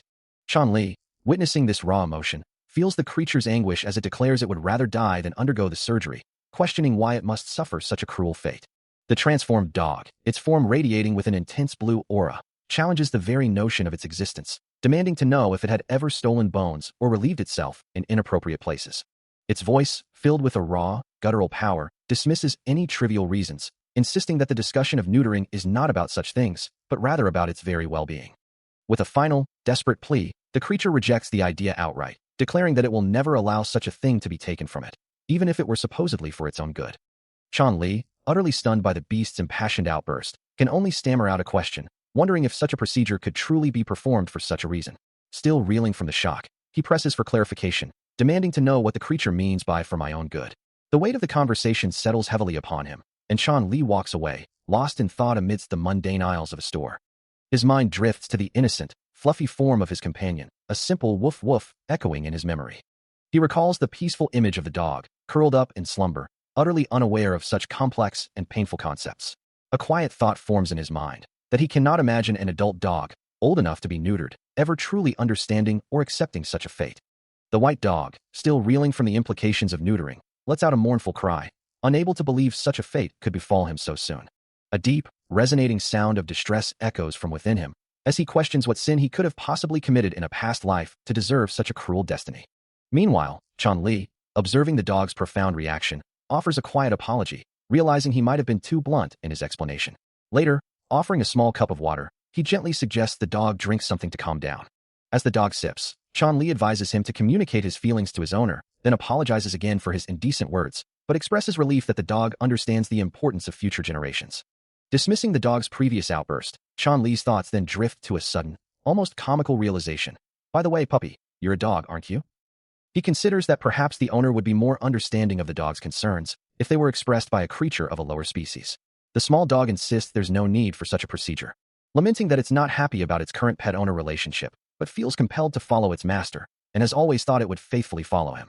It continues, explaining that its entire life is based on the expectation that it would be right for it to live well, and that it has always believed this to be true. But living in such a way, it concludes, can hardly be called life at all. Chun-Li holds the dog, who adds that it wants to live its actual life and will get tied with its owner. Chun-Li, now alone, reflects on the dog's words, realizing how much its perspective has broadened his own horizons. Later, in the car, Chun-Li asks his chauffeur about his new job, who apologizes for not knowing much about the area, having only recently started working there. Chun-Li expresses his understanding, and the chauffeur adds that it hasn't been long since he started working as a chauffeur either. Chun-Li then considers the dog's earlier words, wondering if it's a problem if his owner is in danger, and if he should crush the owner's will to get more money. He listens intently as the dog explains its reasoning, finding it quite sensible. As he reaches for the collar, a thought crosses his mind, wondering if the dog would still seek his help after his decision, but he quickly agrees. With the collar removed, he hesitates, unsure if this is the right course of action. The dog, feeling refreshed, then asks if there's anything else he can do regarding its owner. Walking away from the building, he dismisses the need for a conversation with the owner. Later, he admonishes the dog for its begging behavior, reminding it of their master-servant relationship. He reassures the dog, promising his assistance. Returning, he announces his arrival, and the dog greets him warmly. Inside a store, a large figure observes them, wondering about their presence. He looks down at the collar, now removed from the white dog, wondering why it's off. The dog simply stares up at him, its expression unreadable. Inside the store, he asks the dog directly if it was the one who took it off. The dog's face contorts in an annoyed expression as he hears a voice in his head, claiming the dog has something to tell him, making him question if he's hearing things.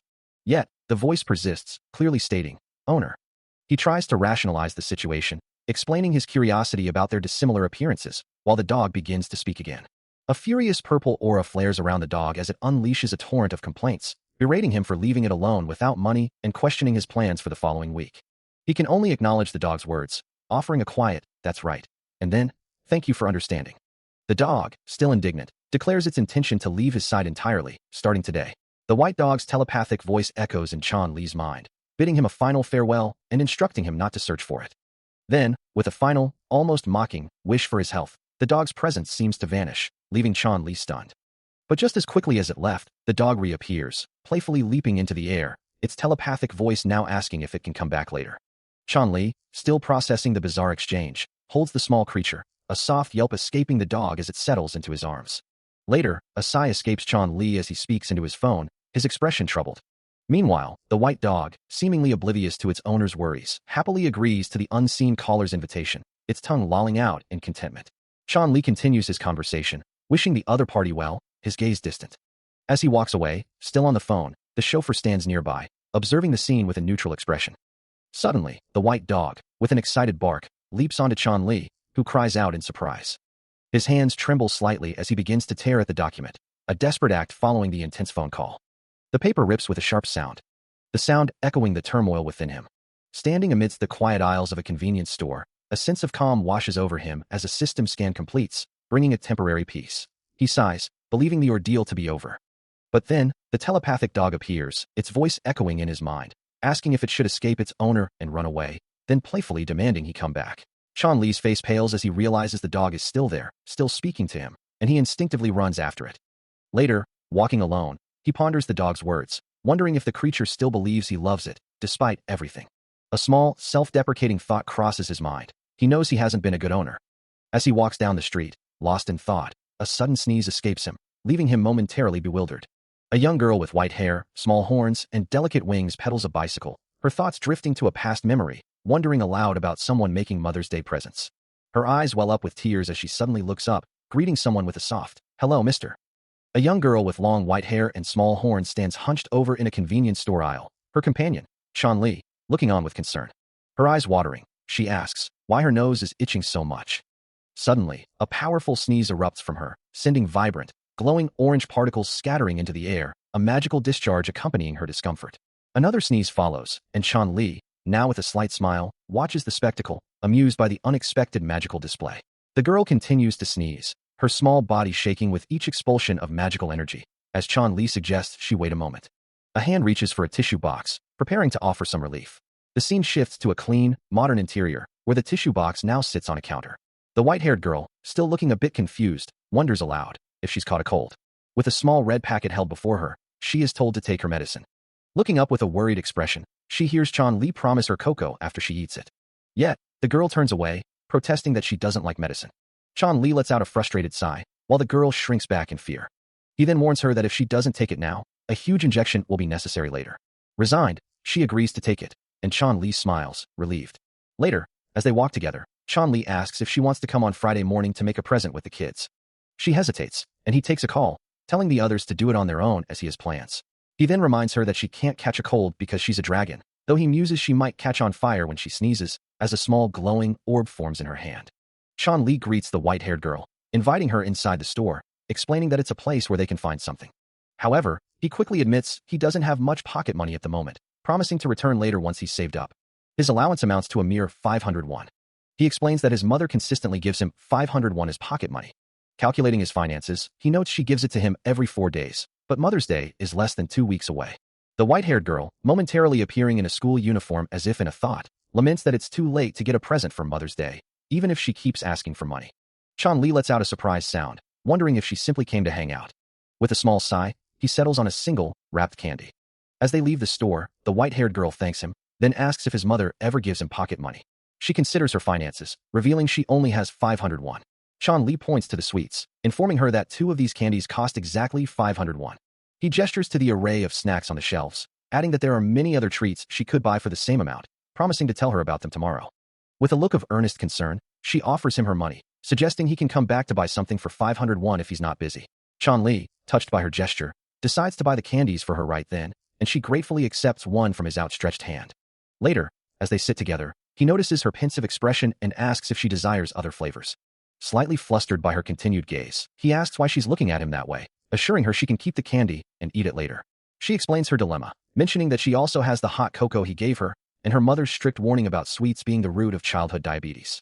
His eyes widen in shock as the gravity of her mother's concern, diabetes, finally registers.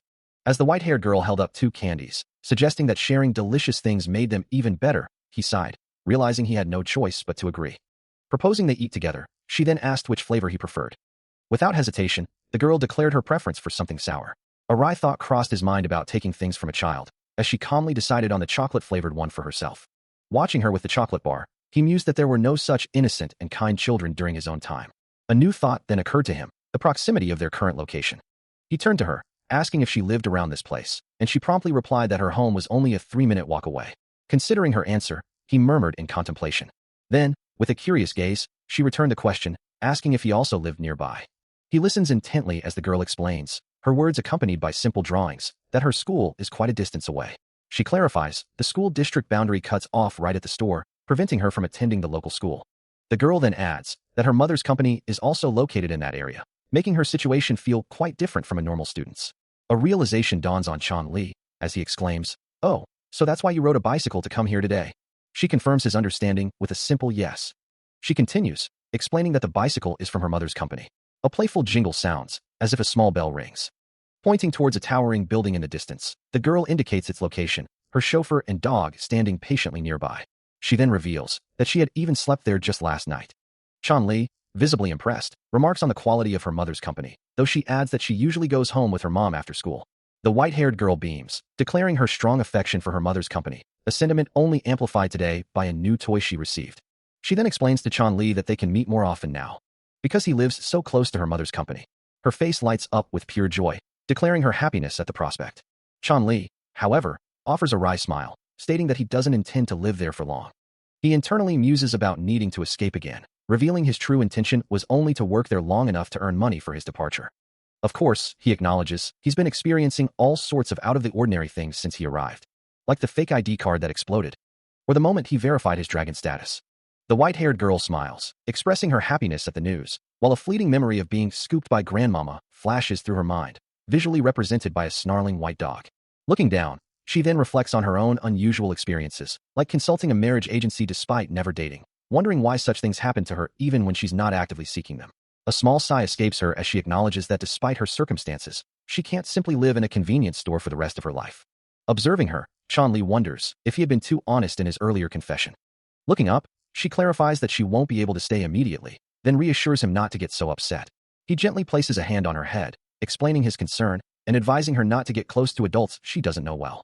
She questions his warning, prompting him to elaborate that it's unwise to trust strangers so easily, even if they seem nice, because they are still strangers. With his hand still on her head, he reiterates that his advice is for her safety, urging her to remember it.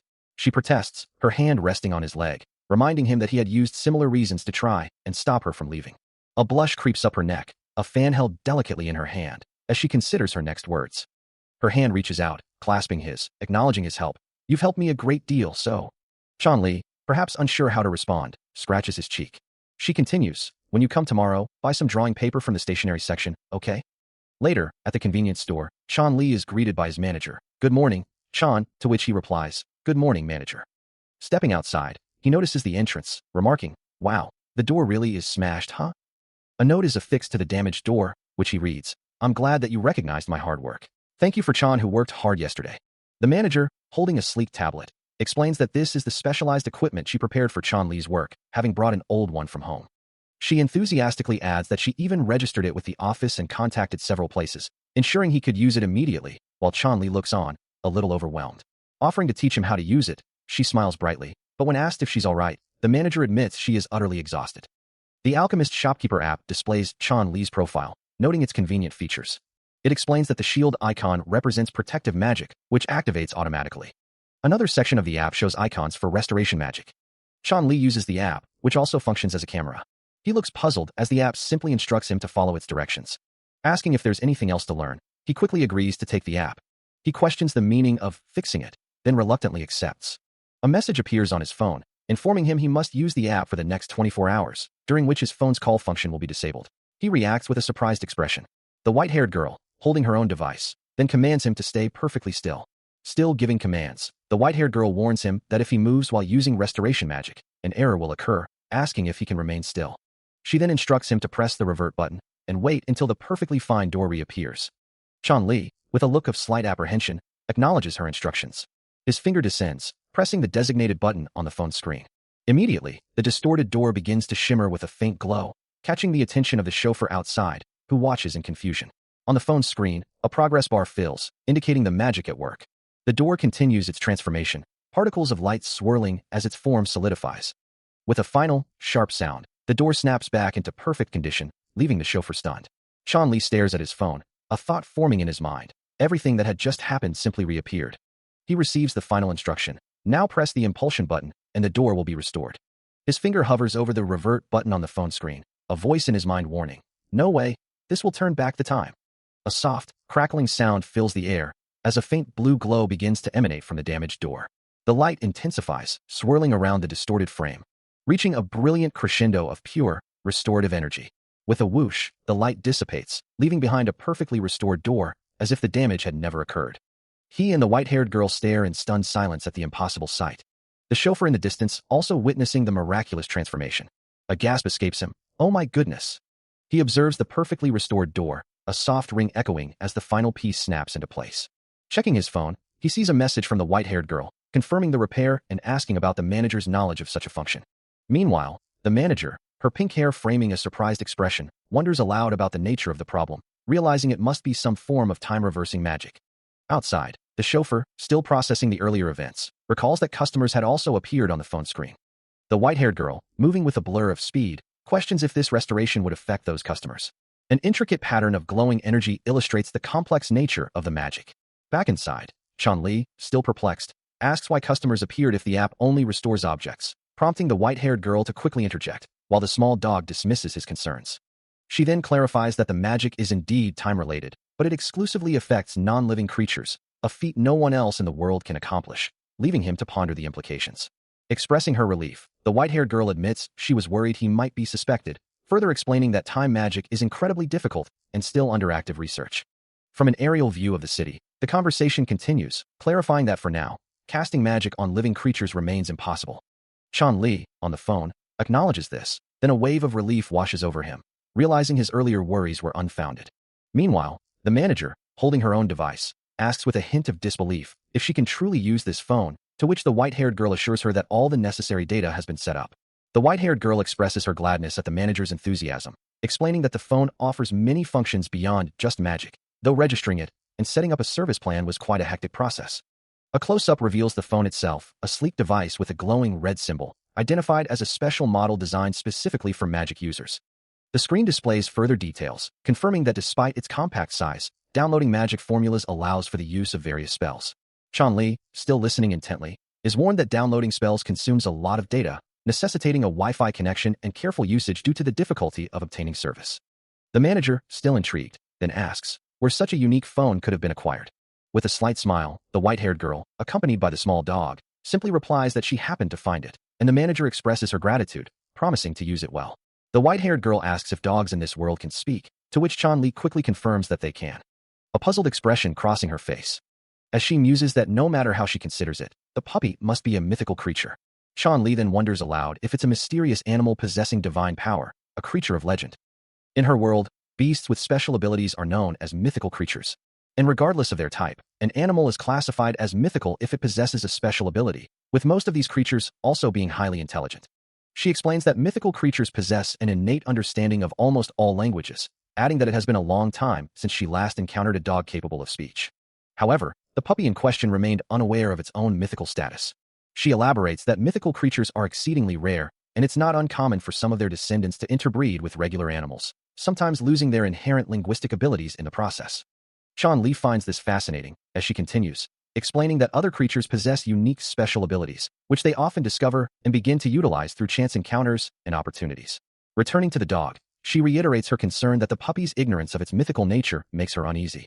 Chan Li questions why this would be a problem, asking if something bad might happen, to which she simply reminds him that mythical creatures are, as she previously stated, incredibly rare.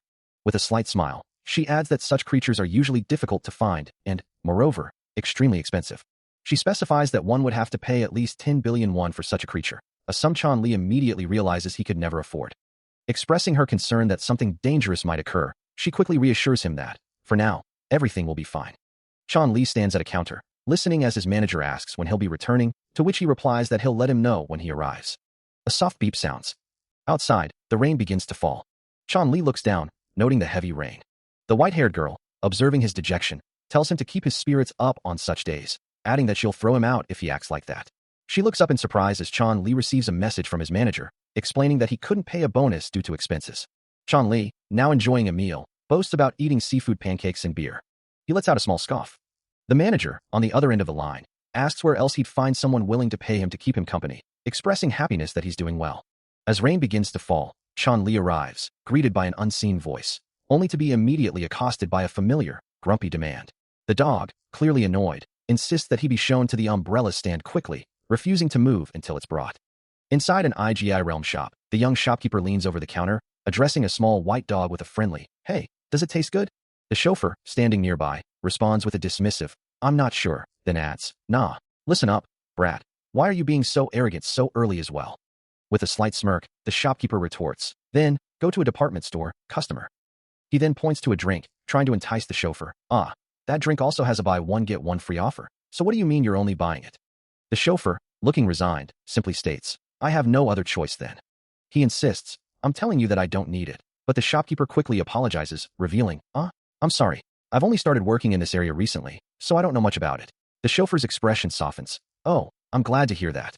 It also hasn't been long since I started working as a chauffeur either." The chauffeur explains his reluctance, "But you wouldn't make a profit if you didn't drink something you don't like at night," adding, "How can an employee work at the company if you drink?" Despite this, the shopkeeper pushes a drink towards him. "Drink something, customer." The chauffeur looks utterly surprised, exclaiming, "Pardon? You can do that?" The small dog, its brow furrowed in a surprisingly human expression, interjects, declaring that if they're going to assign extra work, it shouldn't be on weekends. The shopkeeper, taken aback by the dog's unexpected words, can only stammer out a question, wondering if the customer thinks the company will be kind enough to give them a weekend off.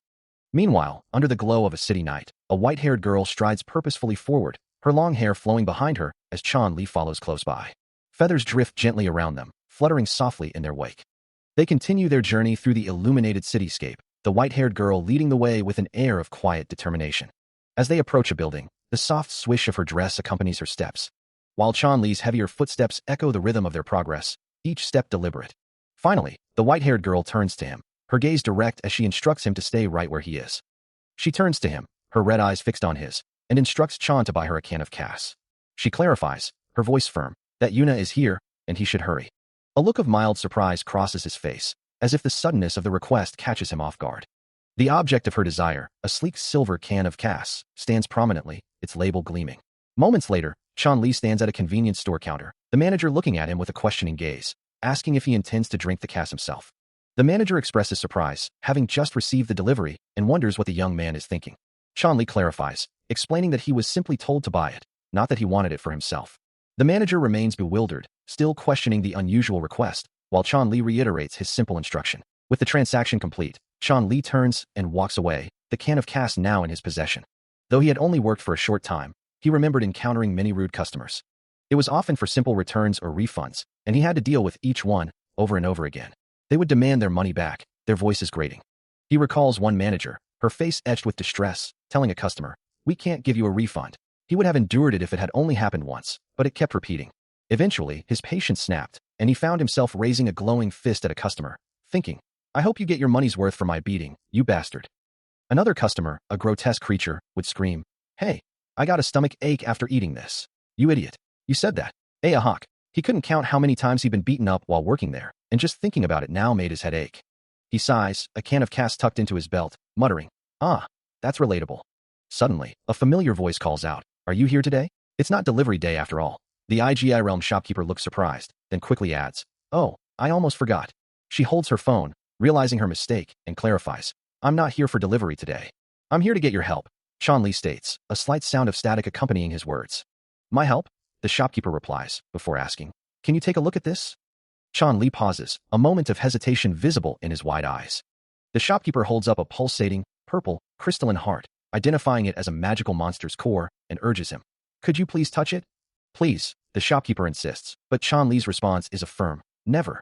Uh-huh. Why? The shopkeeper asks, trying to reassure him that it isn't dangerous and hasn't been purified.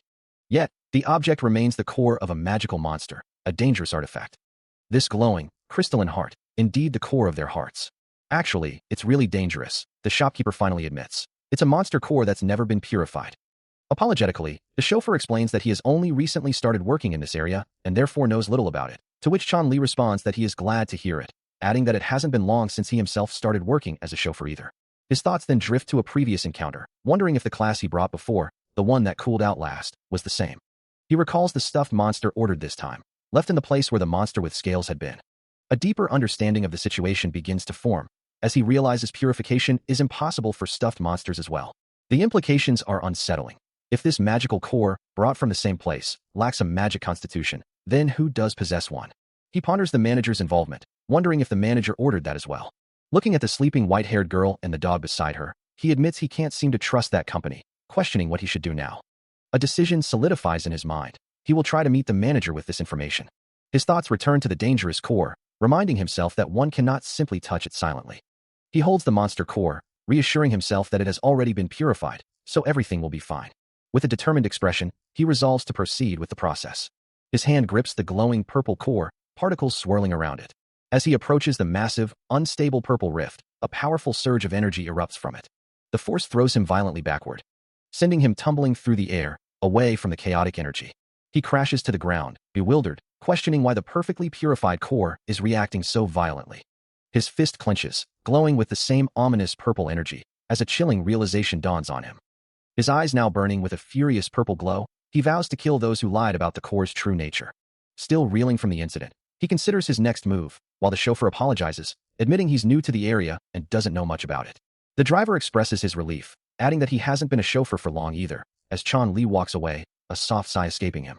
A young girl with white hair watches him go, thinking to herself that Eunice seems curious, while he wonders what he should do next. The lingering stench prevents him from re-entering the building, and he realizes that if it persists, no customers will come tonight. He pauses outside a convenience store, questioning if a magical monster core could be inside. Inside the store, a cheerful robotic voice greets an unseen customer. Kneeling beside a damaged robot, he asks if it's the one that fell from the broken structure earlier. The robot lights up, confirming his memory and thanking him.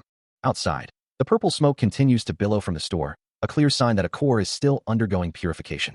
As the mystery deepens, a crucial question hangs in the air. Is the magical core truly being worked on inside the convenience store? A vibrant, pulsating pink core, resembling a heart, glows intensely amidst swirling purple energy and thick, ominous smoke, emitting a faint hiss and a guttural groan.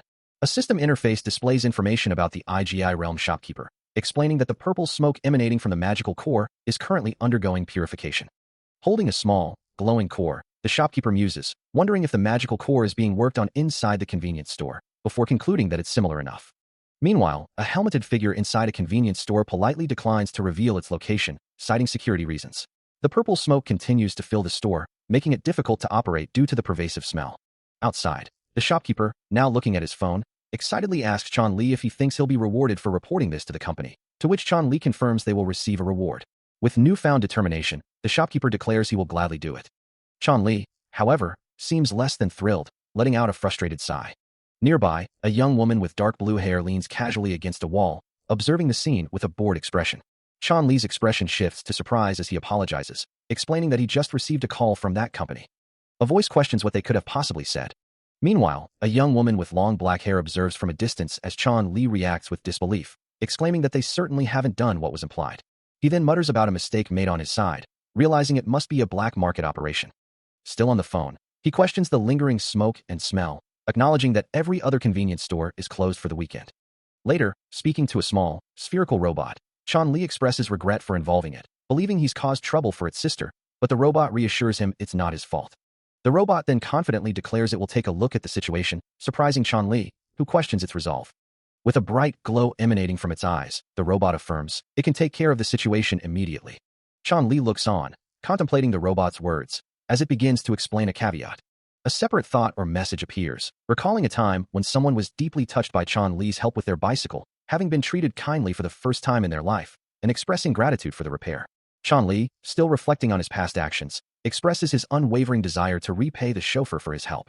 Meanwhile, the small, spherical robot confidently assures him that there will be no problems, urging him to leave the matter entirely in its capable hands. With a determined glow in its optical sensors, it reiterates its commitment to handle the situation immediately. A memory, or perhaps a different plane of existence, unfolds, bathed in a soft purple glow, as Chan Li stands silently with the white-haired girl, a moment of quiet contemplation passing between them. As she turns to leave, the girl looks back, acknowledging their newfound friendship born from his assistance, but then questions the ownership of the mechanical doll she sees nearby. Back in the present, the robot's eyes glow with understanding as it responds to Chan Li's unspoken thoughts, clarifying that it does not belong to him, but rather, they both found themselves in a similar predicament, leading to its assistance. Its glowing gaze fixed on Chan Li, the robot concludes, observing that both he and the white-haired girl share a fundamental kindness. It ponders its purpose, acknowledging that it must do something, but questions what exactly that might be. Its internal processors whirring, it considers the monsters it has encountered, wondering if they truly possess the power to challenge it. A small, purple crystal held firmly in its metallic grip, it concludes that it is indeed capable of handling the situation. Meanwhile, the white-haired girl turns to Chan Li, asking what he means by his words, as he assures her that the robot is incredibly useful and can be trusted. Back with the robot, its grip on the glowing crystal tightens, a silent confirmation of its unwavering resolve. Then, with a sudden surge, a blinding burst of blue and white energy erupts from the crystal. The raw power continues to expand, rippling outwards with immense force. The discharge intensifies, filling the entire space with crackling light. Chan Li and the white-haired girl recoil from the overwhelming force, their expressions a mix of shock and awe at the robot's unleashed power. The purification process, initially fraught with difficulty, seemed to falter, marked by an unseen struggle. But then, the robot's screen displayed a satisfied expression, confirming the successful handling of the task. Its metallic hands held the now glowing object, a clear sign that the purification had been handled well. Chan Li and the white-haired girl watched in amazement, exclaiming at the robot's incredible power and the surge of electric current that had just occurred. The robot calmly explained that such phenomena were common during purification, assuring them it was fine, and noting the object's change in color. Indeed, a perfectly purified object would always turn white, a visual confirmation of its success. Chan Li, relieved, still wondered aloud how the robot managed to purify it so exceptionally well. As if in answer, a massive energy burst erupted, the analysis confirming the first purification process was 99% complete. This powerful discharge continued, a testament to the danger of neglect, for if left unattended, it surely would have exploded. Two green-skinned figures, their faces contorted in a grotesque manner, carefully extract a pulsating heart from a creature, their guttural sounds echoing in the sterile environment. Meanwhile, the price of purified water has been rising dramatically, leading many to believe that such desperate measures are being taken to cut costs. A purple aura of frustration begins to emanate from Chan Li as he realizes the implications, muttering that this must be a desperate attempt to save money. His eyes glow with fierce blue energy as his anger intensifies, a silent vow forming to break every bone of those responsible. The blue energy swirls around his hand, a visible manifestation of his resolve. Turning to the robot, Chan Li asks for clarification, wondering how this situation came to be. The robot explains that the decrease in mine site activation has made it difficult to supply monsters, which in turn reduces factory work, forcing everyone to resort to such crude methods. It adds that its own factory hasn't received any work requests recently, prompting it to take a walk out of frustration. With a reassuring exclamation, the robot declares that Chan Li no longer has to worry about the situation, implying its presence will change things. The manager apologizes, explaining she's only recently started working in this area and doesn't know much about it. Chan Li, in turn, expresses his understanding, adding that it hasn't been long since he started as a chauffeur either. Meanwhile, the spherical robot interjects, asking if he'd like to sign a contract with Mechanical Doll Corporation, stating it's ready to proceed immediately. With a firm handshake, both Chan Li and the manager agree to the terms, sealing the deal. The robot then shifts the conversation, remarking that this is the second purification machine it has encountered, and expressing curiosity about how Chan Li managed to purify water, given that the convenience store lacked the necessary equipment. A realization dawns on Chan Li, his eyes widening slightly as he considers that he shouldn't reveal his magic constitution to the mechanical doll. He silently repeats the robot's designation, a mechanical doll, as if solidifying his decision. Later, a glowing, intricate magic circle pulses on a smartphone screen, its ethereal light illuminating the surrounding darkness. Under the full moon, Chan Li gazes into the distance, a small, white-haired figure on horseback visible far away, as he muses that today won't pass peacefully either. He holds his phone, a quiet wish escaping his thoughts, hoping everything would simply pass peacefully. Suddenly, a new message flashes across the screen, revealing a name that instantly grabs his attention. Yunha, I asked my sister for your number. As he reads the follow-up texts, a sense of unease settles in. Thank you for today. I'll send you the cost for the meal. Please call me when you're free. He dismisses the offer, thinking, I didn't do anything. I just had some tteokbokki. But a deeper thought lingers. I don't think she's a normal delivery woman. His mind drifts to the mysterious woman, her dark hair flowing around her as she stands bathed in the ethereal glow of a giant moon, a question forming in his thoughts. By the way, Yuna, is she a delivery woman? A faint, knowing smile plays on her lips. As she stands amidst the city lights, her presence radiating an unusual power, he reiterates his earlier thought. I don't think she's a normal delivery woman. Her expression shifts, becoming serious and focused. And with a surge of raw power, she delivers a devastating blow to an unseen opponent, who recoils with a pained cough. Chan Li's internal monologue continues. Do only delivery workers survive in this world? Having dealt with the threat, she ascends into the night sky, phone still in hand, her thoughts turning to rest. I'll just go home and sleep. A sudden, sharp sound echoes, causing Chan Li to flinch and look down, his mind racing with a panicked thought of what he should do. As he tries to compose himself, the manager approaches, asking if he's all right, to which he quickly replies, oh, yes, I'm okay. Still flustered, he can only manage a small "oh," as she apologizes for startling him. Meanwhile, in another place, Yunha looks on with wide, concerned eyes, glowing particles shimmering around her as if reacting to an unseen force. Her gaze drops, and she murmurs an apology, her voice filled with regret as she says, I'm sorry for disturbing you while you're. Chan Li approaches the IGI realm shopkeeper, asking about a particular individual, but the shopkeeper apologetically admits he's only recently started working in the area and doesn't know much about it. He then adds that it hasn't been long since he started working as a chauffeur either, as a pink-haired woman with small horns begins to recount her own story, explaining that she had gone to a club with her sisters earlier that day, only for them to abandon her and disappear. Chan Li, recognizing the woman from rumors, wonders why she's here and how this could be. The pink-haired woman, now identified as Yuna, directly addresses his unspoken thoughts, asking if he's referring to her as the woman of the rumors he's heard about. He presses her further, asking why she's here after going to a club. Yuna retorts that it would make sense if he had simply enjoyed himself there. Chan Li then asks if she went there to find true love. Yuna vehemently denies this, exclaiming that it's not like that, and questioning the very idea of sincere love. She recounts her first experience at a club, insisting that her sisters had forced her to go. The reason for this outing, she explains, was her earlier request to her seniors for advice on finding a relationship, and she had asked for their guidance. Yet, instead of guidance, they abruptly took her to a club. Overwhelmed by the chaotic scene, she felt utterly lost. Her discomfort grew when a merman suddenly asked her to dance, finding the situation incredibly burdensome. Her sisters, having dragged her to the dance floor, simply declared it was how one finds sincere love, then left her to her own devices as her seniors were preoccupied. After she rejected the merman, other patrons continued to approach her, offering drinks. The sheer awkwardness of the entire ordeal, she confesses, was almost unbearable. Still reeling from the memory of her humiliating club experience, Yuna can't help but think, I hate my seniors, as the thought crosses her mind that indeed, she suffered a lot last night. Meanwhile, a pink-haired woman, seemingly unaware of Yuna's internal turmoil, casually asks if her seniors hadn't given her any other advice. Yuna, looking away with a slight blush, admits that they did suggest other things, but she's only interested in sincere love. The pink-haired woman, holding her phone, then proposes, what do you think about trying other methods then? Yuna hesitates, explaining that a senior had suggested dating apps, but she didn't know how to use them since it was her first time. With a reassuring smile, the pink-haired woman offers, can I take a look at your profile picture first? I'll help you. To which Yuna readily agrees, handing over her phone.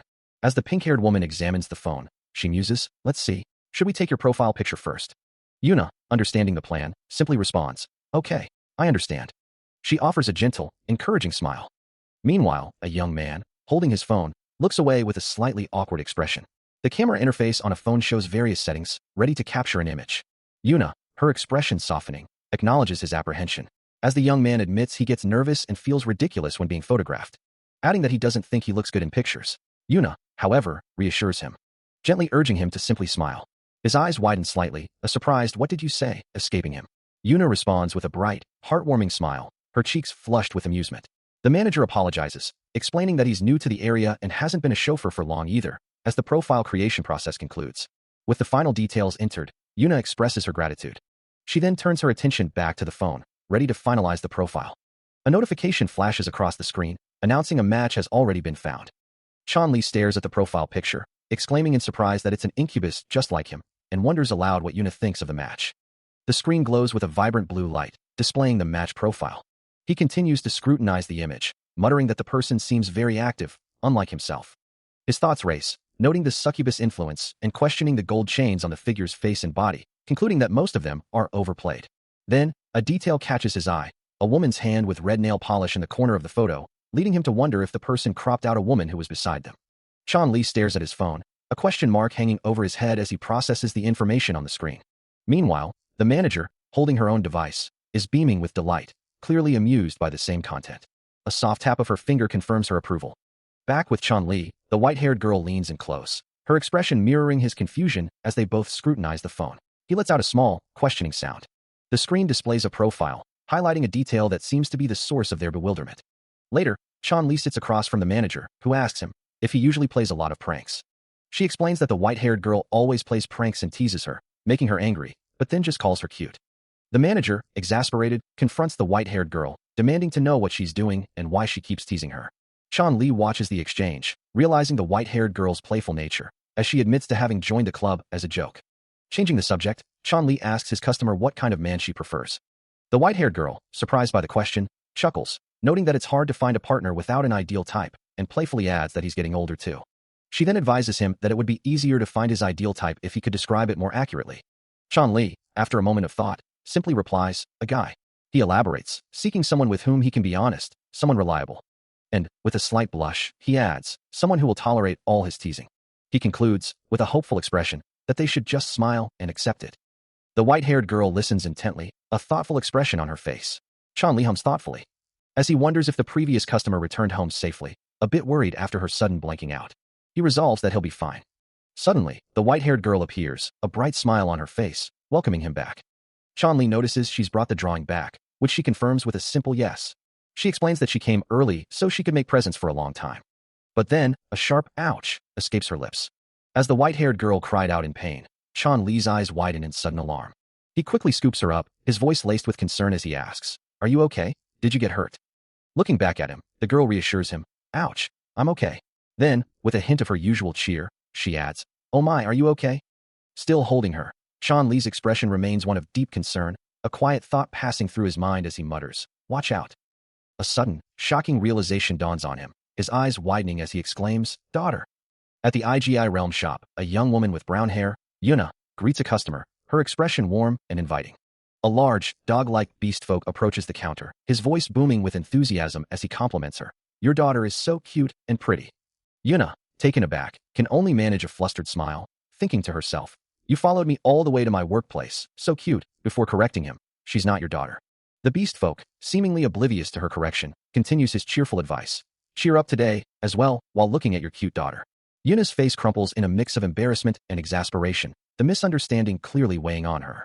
Nearby, a small, white-haired girl with delicate wings, holding a basket of goods, looks up at Yuna, her expression mirroring a similar sentiment. "I'm being mistaken for a child's dad as well now," she muses.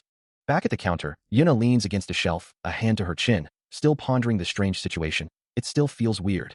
She then turns, a look of apology on her face, addressing the white-haired girl, "Mister, I'm sorry." The white-haired girl, with a blush, quickly tries to reassure her, "I'm bothering you when you're busy." As Yuna stands behind the counter, a young man apologizes for his early arrival, though he quickly clarifies that his presence isn't a problem. Meanwhile, a gentle hand pats the head of a small, white-haired girl with delicate wings, who looks up in surprise as she's thanked for her work.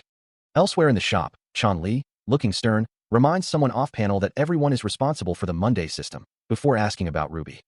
The concept of Monday manifests as a colossal, oppressive stone, a terrifying burden that only adults truly understand, causing people to collapse with aching bodies. Yet the mere sight of the small girl seems to alleviate some of that crushing fatigue, improving one's mood and easing the soreness. The white-haired girl beams, clutching a basket overflowing with an assortment of snacks. The young man, now with a hopeful expression, asks if she could get him some, perhaps even bring him some, promising to do his best. The girl, holding a bag, thanks him, offering to put the snacks inside, while the young man respectfully addresses her as sir.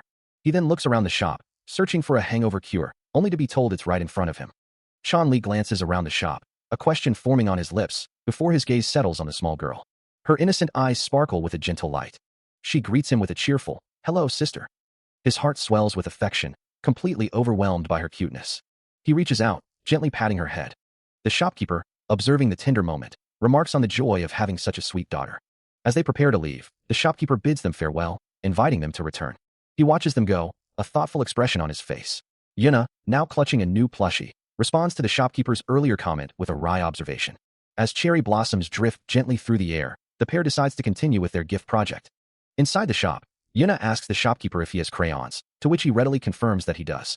With the art supplies secured, Yuna instructs Chun-Li to begin drawing the base picture, their small paper cat already waiting. She suggests a wide field of flowers under a clear blue sky, a serene landscape for their creation. Yuna then directs him to fill the paper with color, promising that once the drawing is complete, they will add the paper flowers they had made earlier. The shopkeeper watches them, a thoughtful expression on his face, perhaps pondering their unique project. Soon after, the two companions emerge from the shop, looking around as they step back onto the bustling street.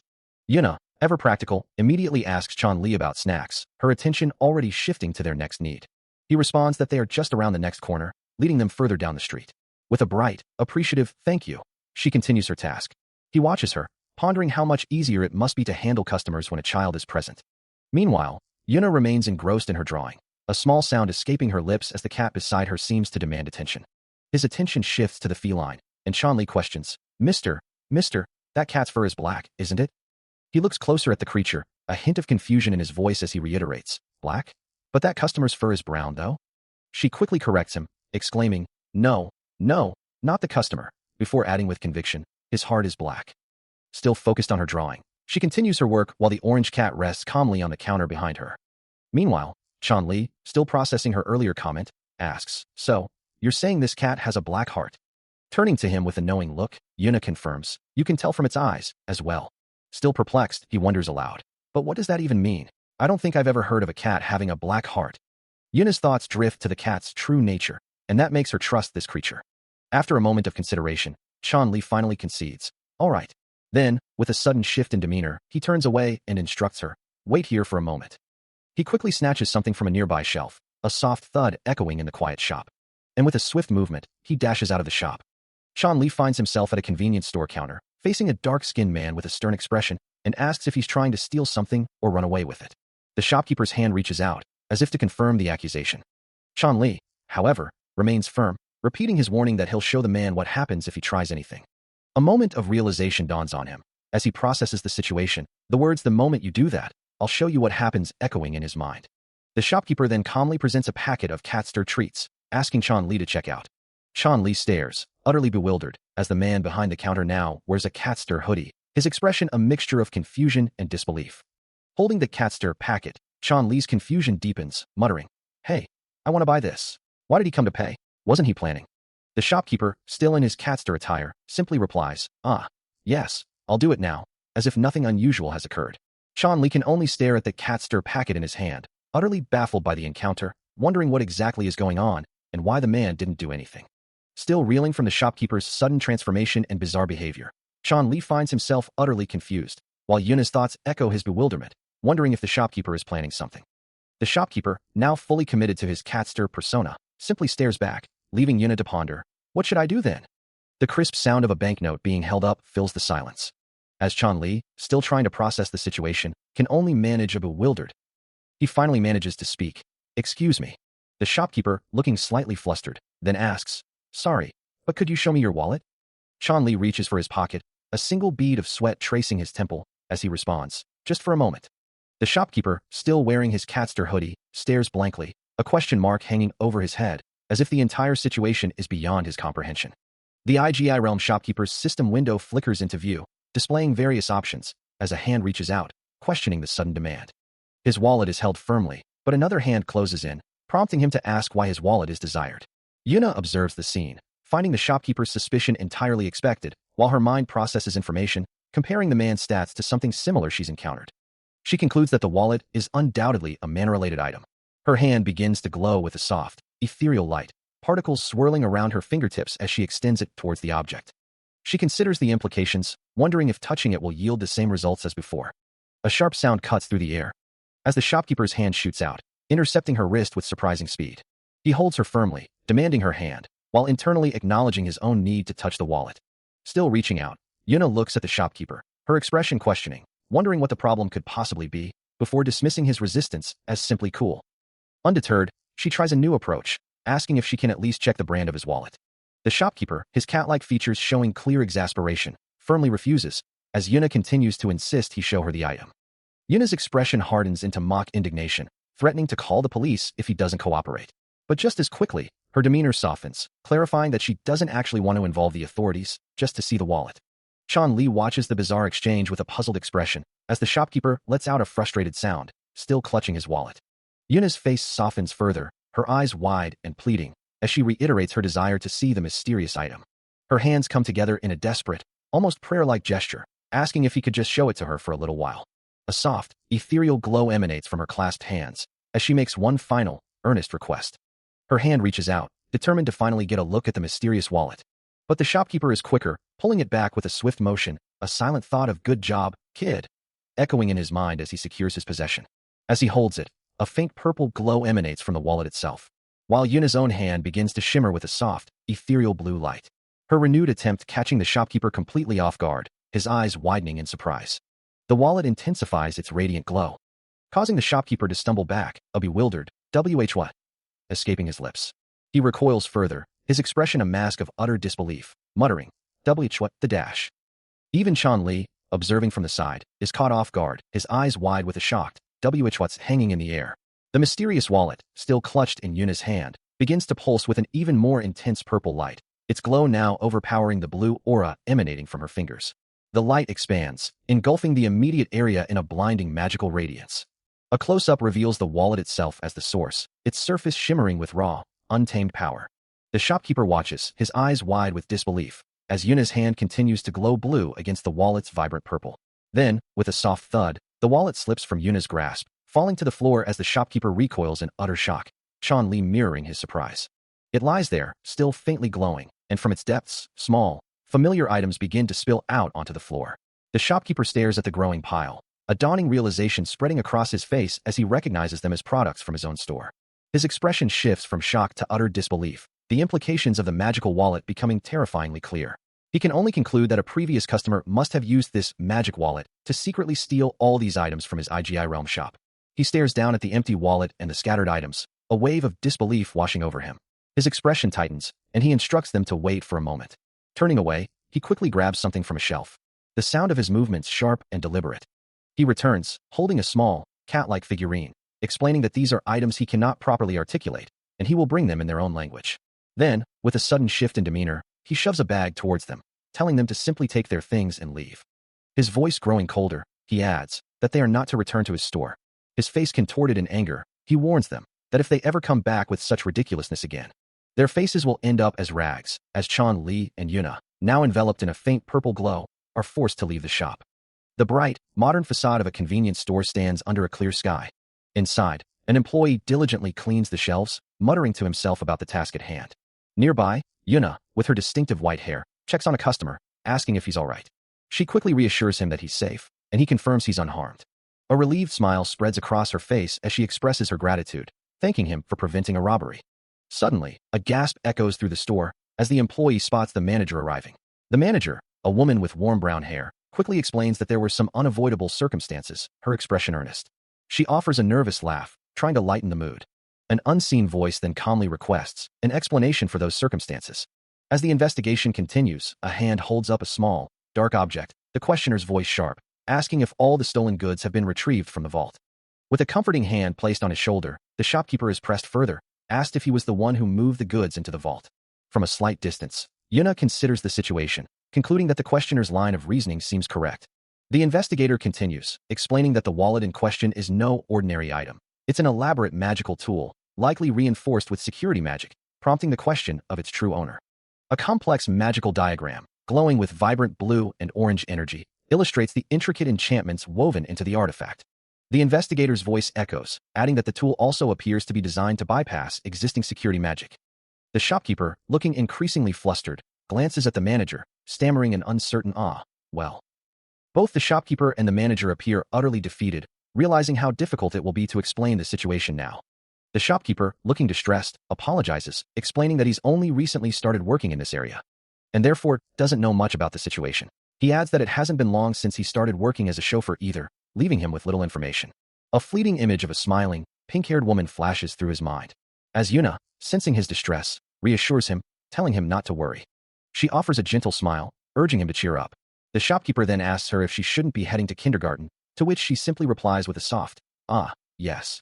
He then suggests they'll make the gift for her older brother another time, his concern evident. Suddenly, a small, white-furred fox-like creature with long, wavy hair and red eyes, wearing a floral dress, waves goodbye, calling out, "See you next time." As the creature walks away, Yuna and the shopkeeper watch him go, with Yuna softly saying, "Okay, take care." Yuna turns to Chan Li, asking if he understands the nature of his own constitution, suggesting it's the reason for his unique abilities. A soft glow emanates from his hand as he considers her words, admitting he isn't sure, having only recently begun working in this area and knowing little about it. The shopkeeper, overhearing, expresses his relief, then adds that it hasn't been long since he himself started working as a chauffeur either. He then turns his attention back to Chan Li, observing that his constitution seems to be gradually strengthening, just as wizards grow more powerful by absorbing magic. The shopkeeper theorizes Chan Li's constitution might be following a similar path. He concludes that the many experiences Chan Li has undergone since arriving in this world have likely trained and strengthened his very essence. Checking his phone, the shopkeeper suggests they discuss this further tonight, but first, they need to deal with the attempted theft that occurred earlier today. Yuna, surprised by the sudden shift in priority, questions, wondering if it was truly just an attempt. A sharp ring echoes through the shop. As a young officer, Irul steps inside, announcing his presence to investigate the attempted robbery and the illegal use of magical tools.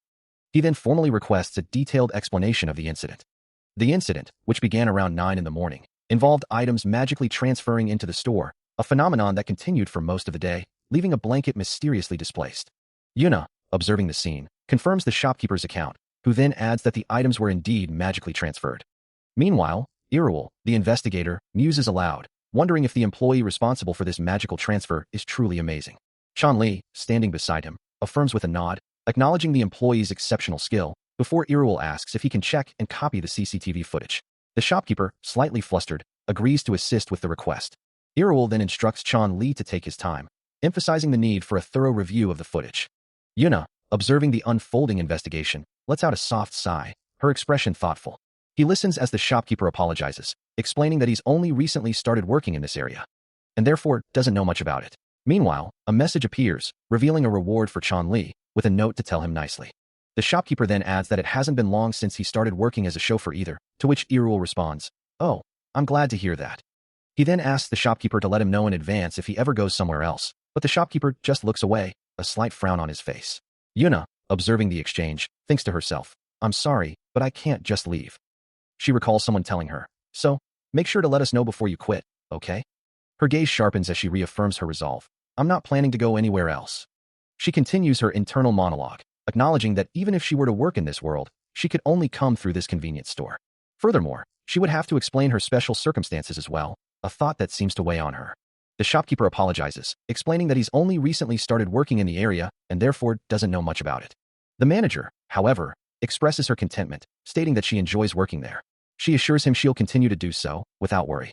The shopkeeper, relieved, acknowledges her words, while a system message flashes, announcing a reward for Chan Li. He thinks to himself that he should make a proper plan for Chan as well. He ponders what that might entail. Just then, Officer Irul arrives, asking if they know what he means. The shopkeeper greets him, inquiring if the investigation is already finished, to which Irul confirms it is, thanking him for asking. Another system message appears, confirming that Chan Li has received a reward for completing a mission, prompting the shopkeeper to internally note that he'll have to take good care of him. Irul then addresses the group, confirming that everything is all right. He stares at the wallet, a sense of unease settling over him as he considers the magical details and the incident that led to its discovery. Officer Irul then presses him, asking if he has any idea about the object's nature, while the manager stands by, observing the exchange. The shopkeeper, caught off guard, can only manage a small, confused sound, his eyes wide with surprise. Irul continues, explaining that the thief who took out the wallet was immediately apprehended, but the details of the incident are still unclear, leaving the shopkeeper perplexed. The manager, recalling something, points a finger, a sudden realization dawning on her face. The shopkeeper, overwhelmed by the situation, throws his hands up in frustration, admitting he has no idea what happened. The manager then confesses, looking at her hand, that she had touched the wallet, and it had seemingly self-destructed on its own. Irul, turning to the shopkeeper, asks for clarification, wondering if he is saying the item simply self-destructed. Still reeling from the revelation of the wallet's destruction, Irul asks for clarification, wondering if the manager had touched this suspicious item before it exploded. The manager confirms her contact, the wallet seemingly designed to deactivate all its spells when touched by a third party. She adds that such illegal magical items, especially those designed as toys, were quite common in the past. Turning his attention to the shopkeeper, Irul asks if he is a wizard, given his apparent knowledge of such artifacts. The officer then clarifies his earlier statement, explaining that based on his guess, the wallet's behavior seemed to fit a specific pattern. He thanks the manager for her cooperation with the investigation, then asks if she has any further questions. The shopkeeper, looking flustered, insists that he doesn't know anything. The manager, however, raises her hand excitedly, declaring that she does indeed have a question. Looking directly at Irul, she asks if he usually sleeps well. He considers the manager's unexpected question, acknowledging his own minimal sleep schedule. The manager gasps, genuinely concerned, finding his admission of only 30 minutes of sleep a day alarming. She quickly offers him a special deal on a product, promising it will ensure he gets plenty of restful sleep. Irul hesitates, knowing that accepting even a small gift, despite its low cost, could be seen as a violation of his duty. The manager, sensing his reluctance, gives a reassuring smile and a peace sign, trying to ease his worries. She insists he shouldn't feel burdened, explaining her offer comes from genuine worry for his well-being. The shopkeeper watches the exchange, a slight smile playing on his lips. The manager continues, describing the product as a delicious, strawberry-flavored drink, assuring him it will ensure restful sleep. Irul lets out a quiet sigh. He finally responds to the shopkeeper's offer, stating that he will visit once the investigation results are out. He then wonders what would happen if he had told the truth about his situation. His thoughts drift to the officer, recalling her refusal to accept something, perhaps out of guilt, and the scarcity of anti-magic users in the world. He reflects on her upright character, noting her mention of anti-bribery laws, and again considers her refusal might stem from guilt. The shopkeeper interjects, suggesting that while guilt might be a factor, she's probably trying to avoid trouble. He continues, emphasizing her dedication as an officer who only manages 30 minutes of sleep a day. Irul, considering this, believes her refusal must be due to her intense work ethic, wondering if she thinks it's because of. The shopkeeper, feeling a pang of sympathy, admits it makes him feel bad for her, and that persuading her further wouldn't be right. Irul's thoughts conclude on those who genuinely reflect on their wrongdoings and strive to help other races. An elf-eared figure apologizes, explaining that he's only recently started working in the area and doesn't know much about it, nor has he been a chauffeur for long. Meanwhile, Chan Li, in his human form, expresses frustration, wondering why he always gets treated differently just because he's an awakened. Perhaps it's simply a matter of their personalities clashing. Later, as he walks with Yuna, Chan mentions that she said she'd pick him up tonight, prompting Yuna to ask why he needs her. Yuna then recalls their conversation from the previous day, where they discussed his constitution. She admits that while Chan said it was a good solution, she still feels a bit uneasy about it. Chan, looking thoughtful, asks if she'd like to hear what he had to say. He suggests that she should get an anti-magic license. A dark-haired woman smiles brightly, her eyes sparkling with amusement. He listens intently as the voice assures him he would pass easily, adding that it would be very useful in many ways. Before the voice encourages him to give it a try, prompting him to ask, "What's an anti-magic license?" The IGI realm shopkeeper, a young man with spiky dark hair, stands ready to assist, as the concept of an anti-magic license, a national certification, is introduced. Yuna explains the simple requirement for such a license. But Chan Li questions the possibility of obtaining one, given his origins from another world and lack of identification. Yuna, surprised, asks how this could be. The shopkeeper, with a confident gesture, reveals a solution. Yuna assures him that she will handle all the preparations, prompting a grateful response from Chan Li.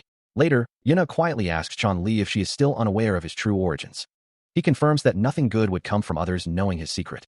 So, he had told her that he was merely from a remote island, a detail that leaves her utterly bewildered. Chan Li, now resolved, decides he will speak with Yuna about the matter, confirming his decision. Later, he stands with Yuna, holding a tablet, insisting that she must understand all the details, and thanks her for her help.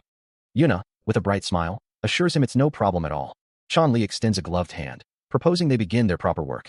Later, as Chan Li stands before a convenience store shelf, the IGI realm shopkeeper reminds him that he cannot conceal his true constitution, addressing him directly.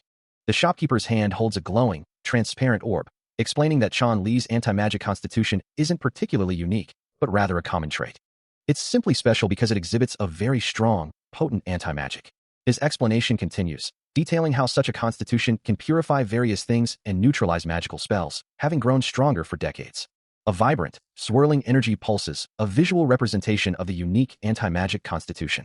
The shopkeeper clarifies that while he and his sister have encountered other anti-magic constitutions, none possess the ability to purify licenses. Chan Li, absorbing this, asks if he's heard anything about the anti-magic license, which is apparently given to someone who can prevent magic. He then wonders aloud if his problem will truly be solved by obtaining it. The shopkeeper confidently assures him it will, playfully reminding him that his sister still sees him as a beginner. Chan Li, his expression troubled, asks why he's inquiring, then muses that with the license, it would be difficult to refuse others' requests. In another location, Yuna looks distressed, exclaiming, "Be Bud," while Irul dismisses the idea, stating, "He's just our chauffeur." Yuna adds that her sister lacks the justification for such a license. Yuna, now with a determined look, proposes that if Chan Li acquires the license, he could contract with her sister as an assistant. Still processing the implications of the license, Chan-li apologizes, explaining that he's only recently started working in this area and therefore knows little about it. The manager, however, seems unfazed, simply stating that he's glad to hear it, before Chan-li adds that it hasn't been long since he started working as a chauffeur either. Meanwhile, Yuna and Irul observe the exchange from a distance, as Chan-li's words echo in his own mind. That's the problem. He knows he's just a visitor in this world. While working here, he's never stepped more than 30 paces outside the convenience store, a stark realization of his limited experience. The thought of taking the exam looms large, because it means formally stepping into this new world, a world he barely understands. He would have to take a bus or subway to find the exam center, and sit there with the locals to take the exam, but is it okay for an outsider like him to do that? Even if he manages to pass the exam, he might keep on getting involved in things he can't handle, and he doesn't know what will happen if he gets the license. He finds himself still wrestling with the decision, the weight of the unknown pressing down on him. Meanwhile, Yuna shares a concern, revealing that her sister has been deeply worried about him. She explains that her sister has been talking about him constantly ever since he arrived. Yuna continues, emphasizing that today, her sister's worry was even more pronounced than usual. It was because of this heightened concern that Yuna had stepped in, suggesting her own involvement instead. Reflecting on her sister's unusual behavior, Yuna admits she'd never seen her like that before. With a hopeful tone, she asks him directly if he's willing to give it a try. A soft chime rings out, signaling a new moment. Later, in a bustling shop, Chan-li finds himself delighted by the offerings, especially exclaiming over the delicious chocolate, a small joy that seems to have lifted his spirits, allowing him to experience happiness once more. The manager, her expression one of concern, asks if he plans to sleep on a day like this, to which Chan-li replies with an apology, explaining that he has only recently started working in the area. He continues, stating that he doesn't know much about it, but then, with a sudden resolve, he declares to the manager that he will take the license exam. A smile spreads across his face as he adds that he even handles troublesome customers, while the manager, taken aback, expresses her surprise, noting that it hasn't been long since he started working as a chauffeur either. Her shoulders slightly slump in a subtle reaction to his unexpected decision, while his hand subtly adjusts his clothing, a gesture of quiet confidence. Suddenly, both he and the manager look off to the side, their eyes widening in unison, as a display catches their attention, eliciting a surprised wow from her and an ah from him. Before them lies a collection of intricate accessories, dream catchers, bracelets, and necklaces, all labeled as accessories for friends' exams, prompting Chan-li to exclaim, "All this?" The manager observes that they look expensive, then asks him if he's buying them for a friend, her gaze fixed on the array of items. Holding a small, ornate bottle, Chan-li looks surprised by her question, responding with a confused pardon, and then hesitantly adding that he isn't a mage type. Yuna affirms her support for Chan-li, though a narration box highlights the immense challenge ahead, describing the upcoming exam as the most special aid in this world. The manager, standing nearby, echoes the sentiment, promising full support as Chan-li declares his determination to do his best. However, Yuna's expression shifts to one of concern, her voice trailing off as she begins to voice a doubt. She hesitates, then admits she doesn't believe he'll make it for the exam. Chan-li's face hardens with resolve as he states the obvious reason for her concern. The exam is scheduled for tomorrow at 9 a.m. Yuna, visibly shocked by the suddenness of it all, questions if he still intends to take it. A soft, ethereal glow emanates, as the perspective shifts to an expansive aerial view of a bustling city, bathed in the warm light of day. An unseen figure observes the impressive urban landscape, remarking on their arrival at the Academy District. Having been dropped off at the Academy District, Chan-li finds himself in a shop, where the manager explains she's planning to open a new store there soon. As they discuss the area, the buildings around them appear almost fantastical, their shapes resembling a theme park. Across the way, a massive castle dominates the skyline, serving as a central hub where various races collaborate. Another structure, a traditional building, stands as a testament to resilience, having retained its original form despite past wars and struggles, now repurposed as an educational institution with various facilities. Returning to the shop, the manager points out the exam's location, asking where it will be held before quickly correcting herself. "Wait, over there." With a soft BWSD, they realize they've been teleported directly in front of the exam center, the manager remarking on the good timing and asking if this is his first exam in this world and what he plans to do. As Chan-li prepares to depart, the manager bids him farewell, asking how he's feeling about the upcoming challenge. He admits it feels a bit surreal, like he's back to being a student, a feeling she understands completely. Finally, the chauffeur's voice echoes, instructing him to call after the exam so he can pick him up. A soft, ambient hum fills the air as he continues his walk. Suddenly, a voice calls out, "Chan." A pink-haired woman offers a final piece of advice. "Don't stress yourself." He turns, a confident smile on his face, flashing a peace sign as she wishes him luck. With a final wave, he assures her, "Okay, I'll be back soon." The IGI Realm shopkeeper concludes a transaction, offering a polite farewell to his customer. Inside the bustling shop, Yuna stands attentively behind the counter. Suddenly, Her phone buzzes, displaying a message from Yuna, asking if Chan made it to the exam hall safely. A worried expression crosses her face, knowing the exam is about to begin. The shopkeeper, perhaps sensing her concern, wonders aloud if Chan will be all right, having advised him to take it easy. Yuna voices her apprehension, hoping nothing goes wrong at the exam hall. Meanwhile, in a different location, a formidable orc, wearing glasses, is engrossed in a peculiar task. He carefully sprays a liquid labeled fruit paste onto what appear to be exam papers. The shopkeeper, now on the phone, listens as the orc apologizes for his haste, explaining he needs pictures of past exam papers and didn't bring anything, to which the shopkeeper responds respectfully. The IGI realm shopkeeper apologizes, explaining he's new to the area and doesn't know much about it. He adds that he's also only recently started working as a chauffeur, then encourages the caller to proceed, stating that whatever they're discussing won't wear out. Master Orc, now looking at a stack of exam papers, thanks him, wishing him good luck with his exam. Meanwhile, Chan Li sits at a desk, reviewing his own papers, feeling roughly prepared. He had expected fewer candidates for such a difficult exam, but there are quite a few present, a surprising number filling the hall. Looking around the diverse group, he wonders if he's the only human among them. He pulls out his smartphone, needing a translation app. With the translation complete, he notes that this could cause an imbalance. The exam begins with a perplexing question, demanding measures to solve an imbalance when an A-rank arachne is struck by a rang. Chan Li, phone in hand, translates the term imbalance, a look of utter confusion etched onto his face. Another question appears, asking if one should wear rubber gloves and cotton socks to protect against a high-voltage magic attack from a skeleton. The bizarre questions continue, now asking how to disarm a magic bomb set by a bank robber, with the only suggested answer being to run away. A new problem is presented, detailing a car frozen by ice magic and demanding the calculation of magic power needed to undo it. The stream of increasingly nonsensical questions seems endless, leaving him utterly bewildered. A wave of despair washes over Chan Li, convinced he will fail, as his phone displays a welcome to the High Realm message, featuring a small image of Yuna. Elsewhere, Master Orc stares at a similar exam question, wondering aloud how anyone is supposed to solve such a thing, with the IGI Realm shopkeeper beside him.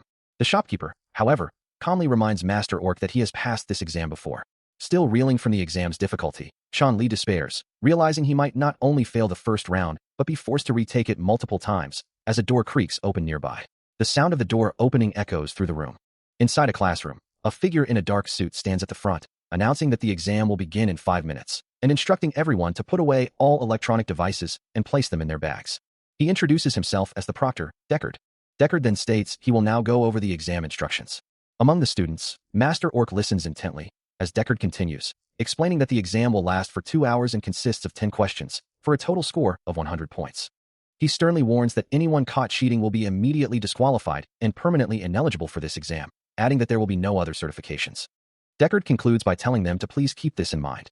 The clock on the wall ticks past 7:55, as the proctor's voice instructs the examinees that they can write their answers to the listening questions directly on the paper. He continues, reminding them to raise their hand quietly if they have any questions related to the exam. Then, with a soft click, a small device is placed on a desk, and the proctor declares that the exam will now begin.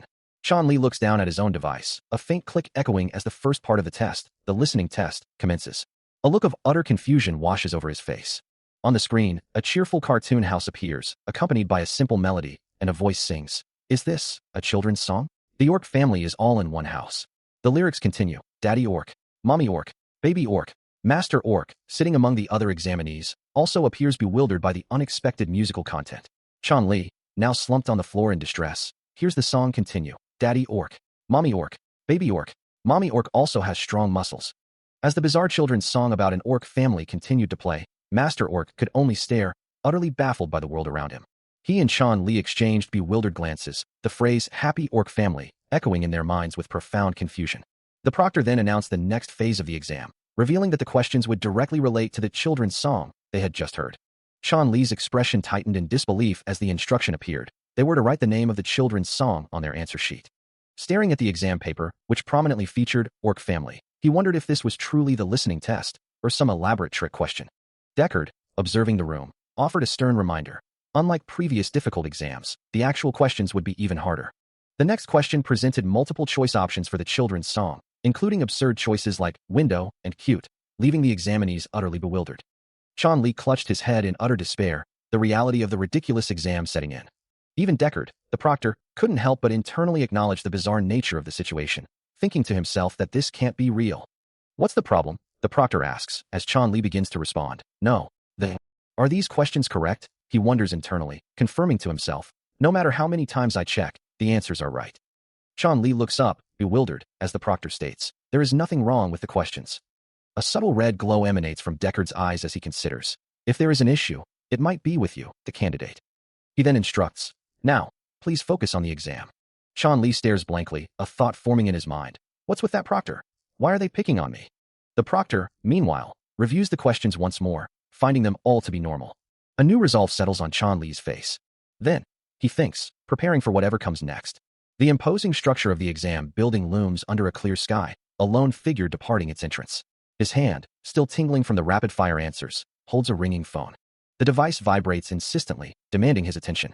A voice on the other end cuts straight to the point, asking if he simply guessed all the answers and left so quickly.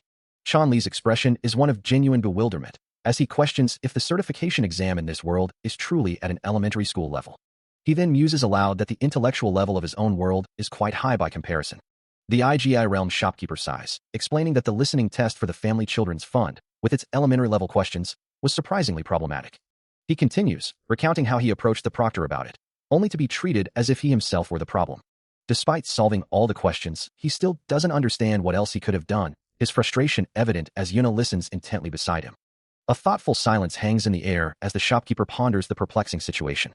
While Chan Li can't help but burst into laughter, finding the entire ordeal amusing. Elsewhere, Yuna approaches a manager, hesitantly asking for clarification, then quickly apologizing for her interruption. Back at their table, Chan Li is now on the phone, confirming that the examinees were indeed made to retake the test, but he himself did not.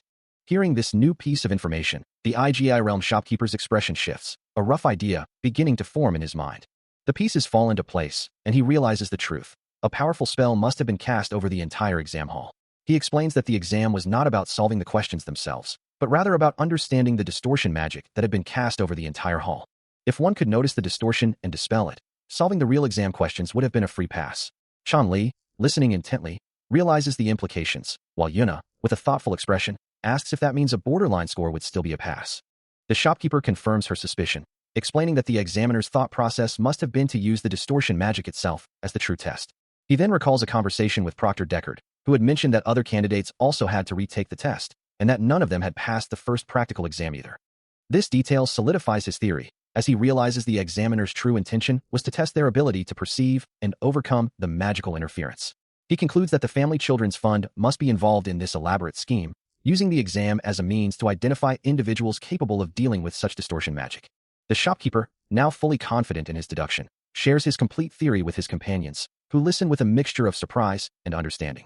He emphasizes that the practical exam was not about knowledge, but about the candidate's level of perception and ability to overcome magical interference. Chan Li, on a call, apologizes, explaining that he's only recently started working in the area, and therefore doesn't know much about the situation, musing that the other party must be moving cautiously. He expresses relief at some news, adding that it hasn't been long since he started working as a chauffeur either. The voice on the other end instructs him to wait until this emotional leaves, telling him to take his time. Later, he hears that his classmate and another kid fought yesterday. Yuna, with her distinctive bunny ears, reacts with surprise, while a boy with deer ears confirms that an otter from the next class picked a fight. Chan Li, still on the phone, clarifies, asking if they didn't fight, but rather had a contest. His confusion deepening as he repeats, a who's cuter contest? The Who's Cuter contest began with an otter's charming act. Immediately, a lesser panda from the other class countered with its own irresistible charm attack. And so, the bizarre cuteness battle continued for a long time. Even as the lunch break drew to a close, neither side showed any sign of stopping their adorable onslaught. Someone explains that a Who's Cuter contest had broken out between a lesser panda from their class and an otter from another, casually dismissing it as nothing unusual, as if such events were commonplace. Chan Li, still trying to process the absurdity of it all, is then reminded that there's also a dragon in their class. He finds himself thinking about how incredibly strange she is. The conversation continues, detailing how attempts to engage with this dragon always lead to things getting completely messed up, with every interaction spiraling out of control. Chan Li looks on, utterly bewildered, while Yuna stands beside him, seemingly lost in thought. He stares intently at his phone, a message flashing across the screen. Well, that's, he murmurs, reading the words. Chan, I've arrived. Where are you? Crouching low, he overhears an older man addressing Yuna. Sorry for eavesdropping, kids. Be careful on your way to school. A small gasp escapes him as he realizes he's been caught. Indeed, he had been reported for focusing too intently on their conversation, a minor reprimand for his curiosity. As he walks away, the strange story of the dragon friend still bothers him. The memory of her odd behavior during their games, always trying to talk to them, replaying in his mind. A sudden thought strikes him, a flicker of an idea as he pictures Yuna's face. Could that kid and the little one be the same? He shakes his head, dismissing the notion instantly. No way, he thinks, a firm denial. Continuing his walk, the absurdity of the idea settles in. No way such a thing could happen, he concludes, trying to push the strange speculation from his mind. He walks away from the building, his thoughts still lingering on the manager's mood, wondering if she's still upset with him. As Yuna approaches him, her voice is bright as she shares her confidence about the recent exam, despite its difficulty. Still, his mind drifts back to the manager, who always seems so stern in these situations. Suddenly, a notification on his phone catches his attention, pulling him from his thoughts. Yuna beams, holding out a paper and congratulating him. He takes the paper, his eyes widening in surprise as he reads the contents. The results sheet confirms it, a perfect score, first place in the anti-magic written exam. Later, in the shop, Yuna expresses her disbelief at the strange questions, while he admits his own surprise at such an excellent outcome. He considers the tight schedule for the practical test, realizing there's no time left to prepare. When Yuna's voice cuts through his thoughts, suggesting he can start right away. She holds out a small, glowing pink orb, radiating a soft golden aura, and offers it to him. He looks at the object, a hint of surprise on his face, before agreeing to touch it. As his fingers brush against the orb, it suddenly erupts with a powerful burst of pink energy. The orb then shoots rapidly upwards, leaving a bright trail in its wake. Both Chan Li and Yuna watch in astonishment as the glowing sphere disappears into the ceiling. Yuna turns, startled, to an unseen manager, asking what just happened, then quickly instructs Chan Li to retrieve the bouncy ball. As the glowing orb shoots violently upwards, Yuna urgently calls out, telling him to close his eyes quickly, then reassures him that he can do it. But instead of closing them, Chan Li's eyes snap open, glowing an intense red as they track the orb's rapid ascent. The crimson glow intensifies, reflecting the orb's trajectory with pinpoint focus. Without hesitation, he reaches out, a vibrant red energy trailing from his hand as he instinctively pursues the magical object. Later, holding a small, black bouncy ball, Yuna explains that this seemingly ordinary toy is the original form of the orb, upon which she has cast several intricate spells. With a gentle smile, she informs Chan Li that she will now explain the practice he needs to undertake. Yuna, looking at the various items in the shop, asks the shopkeeper if he's already prepared the container she requested. He confirms, stating that he just finished preparing it, and then asks if she's referring to the magic ball. The shopkeeper explains that the magic ball is an item designed to help with practical tests, a crucial tool for assessment. Holding up a glowing, spherical device, he elaborates that this particular magic ball has 3 types of magic cast upon it: automatic activity magic, automatic mana magic, and cooldown changing magic. He clarifies to Yuna that among these 3, she only needs to understand the activity magic and mana magic, as the 3rd type is less critical for her immediate needs. Yuna, with a thoughtful expression, then asks if the IGI realm will truly be real tomorrow, seeking confirmation about the upcoming event. The shopkeeper explains that an anti-magic expert can dispel magic, but they cannot discriminate in their dispelling, affecting all magic indiscriminately. He continues, stating that the machines in this world also have anti-magic properties, integrating this defense into their infrastructure. This anti-magic capability extends to various forms of transportation, such as trains. The shopkeeper continues his explanation, illustrating how the IGI realm's systems, though seemingly magical, actually utilize electricity and oil as basic fuel, prompting a question about why machines aren't already equipped with anti-magic for control and overheating, and what would happen if they were. He demonstrates the raw power of anti-magic, showing how it can dispel all magical spells indiscriminately. This indiscriminate nature means that if anti-magic were installed in signals and trains, those systems would cease to function, requiring significant time and money to reset. Yuna, listening intently, hears the shopkeeper explain that naturally, they would charge for such damages, and that she wouldn't be able to win with anti-magic expert abilities if she couldn't control it. She then asks if that would prevent her from taking the practical test in the first place, to which the shopkeeper responds with a thoughtful, "Damn." He quickly clarifies, however, that it's not necessarily the case, reminding her that with enough will, she can control her anti-magic, emphasizing that it's all in her will. He emphasizes that if her constitution simply dispelled all magic unconditionally, it would have been impossible for her to purify the dragon's realm and return home. He continues, explaining the necessity of practice to control and dispel anti-magic, stressing that only one spell can be managed at a time. A faint, golden aura begins to swirl around his hands, encompassing a small, red orb of energy. The golden energy intensifies, forming intricate patterns around his hands, a clear demonstration of the precise control required. Yuna watches intently, her expression a mix of awe and determination, acknowledging the challenge and admitting she has much to learn. The shopkeeper then gestures towards a display of various items, including what appears to be a cigarette stand, explaining that these are stored beneath for convenience. His gaze then shifts to a colorful jar filled with small, round candies, a subtle reminder of the mundane amidst the magical discussion. With open hands, the shopkeeper concludes his thought, implying a final point in his demonstration. Yuna, still processing the information, muses that if it were about using magic, she could find many more ways to apply her abilities. Li, offering a comforting smile, apologizes for his own limitations but quickly reassures her, urging her to cheer up. A soft, shimmering light begins to glow around Yuna, a gentle affirmation of her potential, as if the very air encourages her. A hand carefully drops a blue orb into a jar already containing several other colorful orbs, the soft plink echoing as it settles. The IGI realm shopkeeper observes the jar with a focused gaze, another blue orb held ready in his hand. The newly added blue orb slowly descends through the liquid, joining the others. His eyes, sharp and intent, follow its path. Then, a voice cuts through the silence, commanding, "Now," as a hand swiftly reaches into the jar.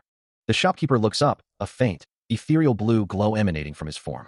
From the depths of the jar, a hand retrieves a single, dark orb, now subtly illuminated by the same blue light. He sighs in frustration, another attempt at the anti-magic challenge ending in failure. "This is the second time today," he mutters, before a customer's presence pulls his attention away. A pile of dark, inert orbs lies before him, thudding softly as they settle. He lets out an exasperated gasp, realizing that simply throwing crystals isn't activating the anti-magic as he'd hoped. His gaze falls upon the remaining bouncy balls, a stark reminder of his dwindling opportunities. He wonders if the key lies in the strength of his own will. A determined hum escapes him as he resolves to find a more effective method. Turning to acknowledge the new arrival, he politely asks for a moment. A familiar face greets him, with the customer remarking, "Long time no see." The shopkeeper responds, "Ah, Mr. Wolf, it's been a long time indeed." Li expresses surprise at being remembered, but the shopkeeper assures him that a customer who left such a strong impression is impossible to forget. As their conversation continued, the shopkeeper inquired, "Have you been working elsewhere lately? I haven't seen you until now." Li replied, "Yes, my manager recommended that I check out other places, but the transportation is so bad here, so I can't visit often." He then asked, "How have you been?" The shopkeeper responded, "Oh, I'm glad to hear that." The shopkeeper sighed. "It's a long story," just as the distinct chime of the shop's doorbell echoed through the space, signaling a new arrival as the door swung open with a soft creak. And a young woman with long, flowing white hair stepped inside, her body trembling slightly as she let out a choked gasp, then quietly apologized, "Excuse me." Noticing her distress, the shopkeeper quickly asked, "Where are the tissues?" Li, ever helpful, pointed, "Oh, they're in the far right corner." The white-haired girl, still visibly upset, managed a soft, "Thank you." Li, concerned, leaned into the shopkeeper, asking, "Excuse me, is that customer all right?" The shopkeeper, unable to see her face from his position, replied, "I don't get to see her face." Yuna, still visibly upset, struggles to articulate her feelings, while the shopkeeper observes her with a thoughtful expression. A soft, almost imperceptible sound escapes her, a quiet sob that echoes the depth of her sorrow, leaving the shopkeeper to wonder about the true nature of her distress. He considers the common perception of snow women, usually depicted as cold and emotionless, but Yuna's tears challenge that notion, making him question if her mana might be unusually high. A sad story seems to be unfolding, he muses, and he feels a pang of regret that he can't offer more comfort. Li, now present, offers his perspective, suggesting that perhaps the shopkeeper's lack of experience in such matters is a factor, as he himself has only recently started working in this area. The shopkeeper acknowledges this, glad to hear he's not alone in his inexperience, and Li adds that his own time as a chauffeur has also been brief. He believes that hearing Yuna's full story and engaging in conversation could help resolve the situation more quickly. That could be true, he considers, given his companion's greater experience. And perhaps he is also better at communicating than the shopkeeper. A soft shiver runs through the small figure huddled on the floor, as the shopkeeper's voice cuts through the quiet, politely asking her to leave. He understands her plight, but the increasing cold she emits threatens his business. The plea to stop doing this here, to stop causing trouble, makes her flinch. And she apologizes profusely, begging for just a little more time. The shopkeeper relents slightly, giving her 3 minutes, which she quickly agrees to. Just then, Li approaches, observing the distressed young woman, and suggests that sharing one's burdens can lighten them. He gently calls out to her, asking if she's willing to open up. The shopkeeper, taking his cue, then offers to listen to her story, despite his own business concerns. As Yuna began to recount her story, the shopkeeper's eyes widened in shock, a bead of sweat forming on his brow as she revealed that her boyfriend had cheated on her with a coworker. "Cheated?" he exclaimed, utterly taken aback. Yuna begins to recount a painful memory, explaining that she had only recently started working in the area and didn't know much about it, nor had she been a chauffeur for very long. Then, one day, while her friend was working overtime, she saw him leaving the theater with another woman. It turned out he was cheating on her with a coworker, a revelation that prompts the shopkeeper to exclaim that it sounds like something out of a drama. Yuna confirms the betrayal, and the shopkeeper, surprised, asks if she started dating him right there. Overwhelmed with anger, she threw a drink at him, only for him to retaliate in kind. As she fled, the other woman proved to be truly something else, threatening her. The shopkeeper, processing the escalating events, remarks that this isn't a romance, but a horror thriller. Yuna, her frustration evident, expresses how ridiculous the situation feels and how angry it makes her. Her hands clench, her voice trembling as she continues. The other woman had stolen something from her. Her eyes begin to glow with an intense blue light, reflecting her deep-seated rage, as she recalls the woman's chilling promise to take everything from her. Still reeling from her painful memories, she lets out a soft sigh, admitting that she doesn't love the man anymore. Chun-Li then asks if she still loves the man, and if she wants to have a proper conversation with the other woman, to which she simply replies, no. She then questions why she should even dignify those disgusting people with her time, her expression hardening slightly. Chun-Li acknowledges her feelings, but gently suggests that it seems she still harbors some unresolved emotions. He continues, explaining that if she doesn't resolve them now, they will remain as emotional burdens, and that she will regret it for the rest of her life.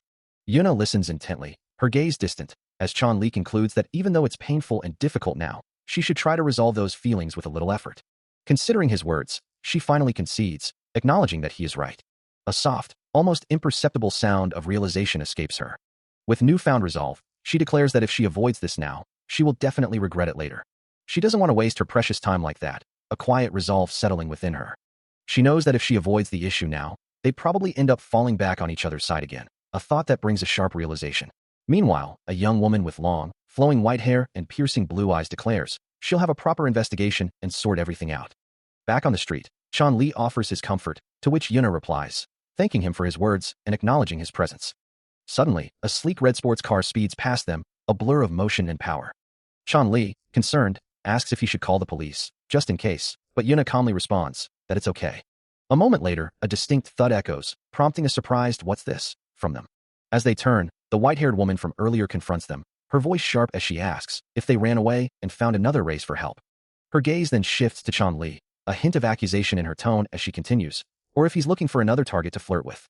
A new figure, a woman with vibrant red hair, steps forward, her expression sharp as she begins to speak. Her eyes narrow, a hint of a smirk playing on her lips, as she continues to address the white-haired woman. The white-haired woman, however, remains unfazed, her voice cutting through the tension, accusing her opponent of consistently displaying a pathetic side. The red-haired woman bristles at the insult, her anger flaring as Yuna and Chun-Li watch from behind, demanding to know how her opponent dares to speak to her so shamelessly. She turns away, her hand pressed to her head in frustration, lamenting that the white-haired woman should have listened to more normal advice. With a knowing glance and a subtle gesture, she suggests that her advice is something the white-haired woman should consider for herself. The white-haired woman's expression hardens, her eyes glowing faintly in the night, as she coldly advises her opponent to abandon any pretense of being nice. The tense standoff continues under the vast, star-dusted sky, the air thick with unspoken history and simmering animosity. A foot descends onto a shimmering surface, and glowing ice particles begin to spread rapidly across the ground. Chun-Li watches, startled, as the frigid aura intensifies around the white-haired woman. Her face contorted in distress, the white-haired woman questions the unfolding events, her blue magic flaring around her. Suddenly, the red-haired woman steps forward, her voice firm as she admonishes her rival for ignoring her earlier attempts at peaceful resolution, while Chun-Li looks on, confused by the sudden intervention. She calmly suggests the white-haired woman relocate, but Chun-Li, growing impatient with the escalating magical display, snaps back with a sharp retort. The red-haired woman's patience finally breaks, her entire form erupting in a fiery, orange aura as she vows not to let her opponent escape unpunished. Chun-Li, now fully aware of the public setting, desperately tries to de-escalate, reminding them of the surveillance cameras, and fiercely declares his intent to protect Yuna. Ignoring the warnings, the white-haired woman unleashes her own powerful ice magic, defiantly stating her refusal to be defeated by her rival again. Her face contorts in a silent scream of rage and frustration, the magical energy crackling around her.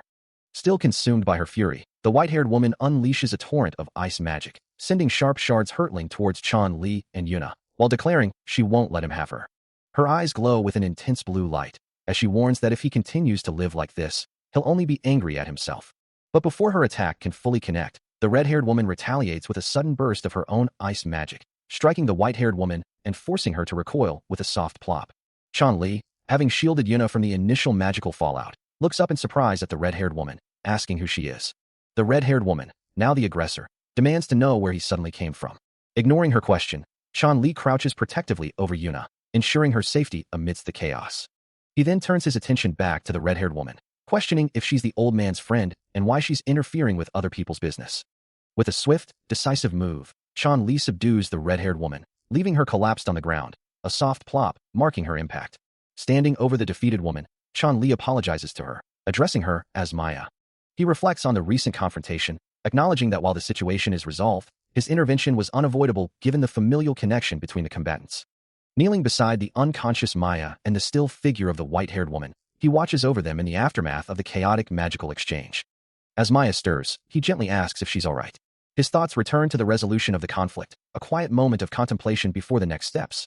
With both Maya and the white-haired woman now conscious, he emphasizes the critical importance of swift responses when a call comes in. Nearby, a vibrant poster advertises a service, catching the attention of Maya, Yuna, and himself. As he looks on, Maya can't help but wonder if he truly is just a chauffeur, given the high level of ability he displayed. The remnants of the battle are still visible, massive chunks of glowing ice towering over the street. Looking at the frozen debris, Maya voices her concern, questioning if they will simply melt away if left unattended. All magical objects, regardless of their origin, share similar fundamental properties. This means that when you encounter a magical phenomenon that is difficult to handle, you typically need to seek assistance from an anti-magic specialist. Chun-Li considers this information, his gaze fixed on the shimmering ice shards. He wonders if this implies he can handle the magical residue himself. A soft glow emanates from his hand as he reaches out, thinking that since all he needs to do is get rid of everything, it will be fine even if he doesn't consciously control his will. He grasps one of the glowing ice shards, a faint blue aura surrounding his fingers. A look of surprise crosses Yuna's face as he absorbs the shard, a refreshing sensation washing over him. He admits it was only a little bit, then asks if she can tell if anything is amiss from its outer appearance, holding up the now slightly diminished shard. He confirms his regular hospital visits, explaining that he goes around the second week of every month. He then adds that he's become familiar with the place because he often encounters an anti-magic specialist there. The masked man's earpiece subtly glows as Chun-Li's voice echoes with surprise, asking if there's truly an anti-magic specialist at the hospital. The masked man, his expression unreadable behind the gray fabric, politely asks for more details about Chun-Li's hospital visits. Chun-Li pauses, a thoughtful look on his face, before inquiring about the reason for the question. He then reveals that the glowing orb he holds is part of his current studies to obtain an anti-magic certification, admitting he's passed the written exam but struggles with the practical application. The masked man leans in, suggesting that hearing Chun-Li's story might provide him with a crucial clue.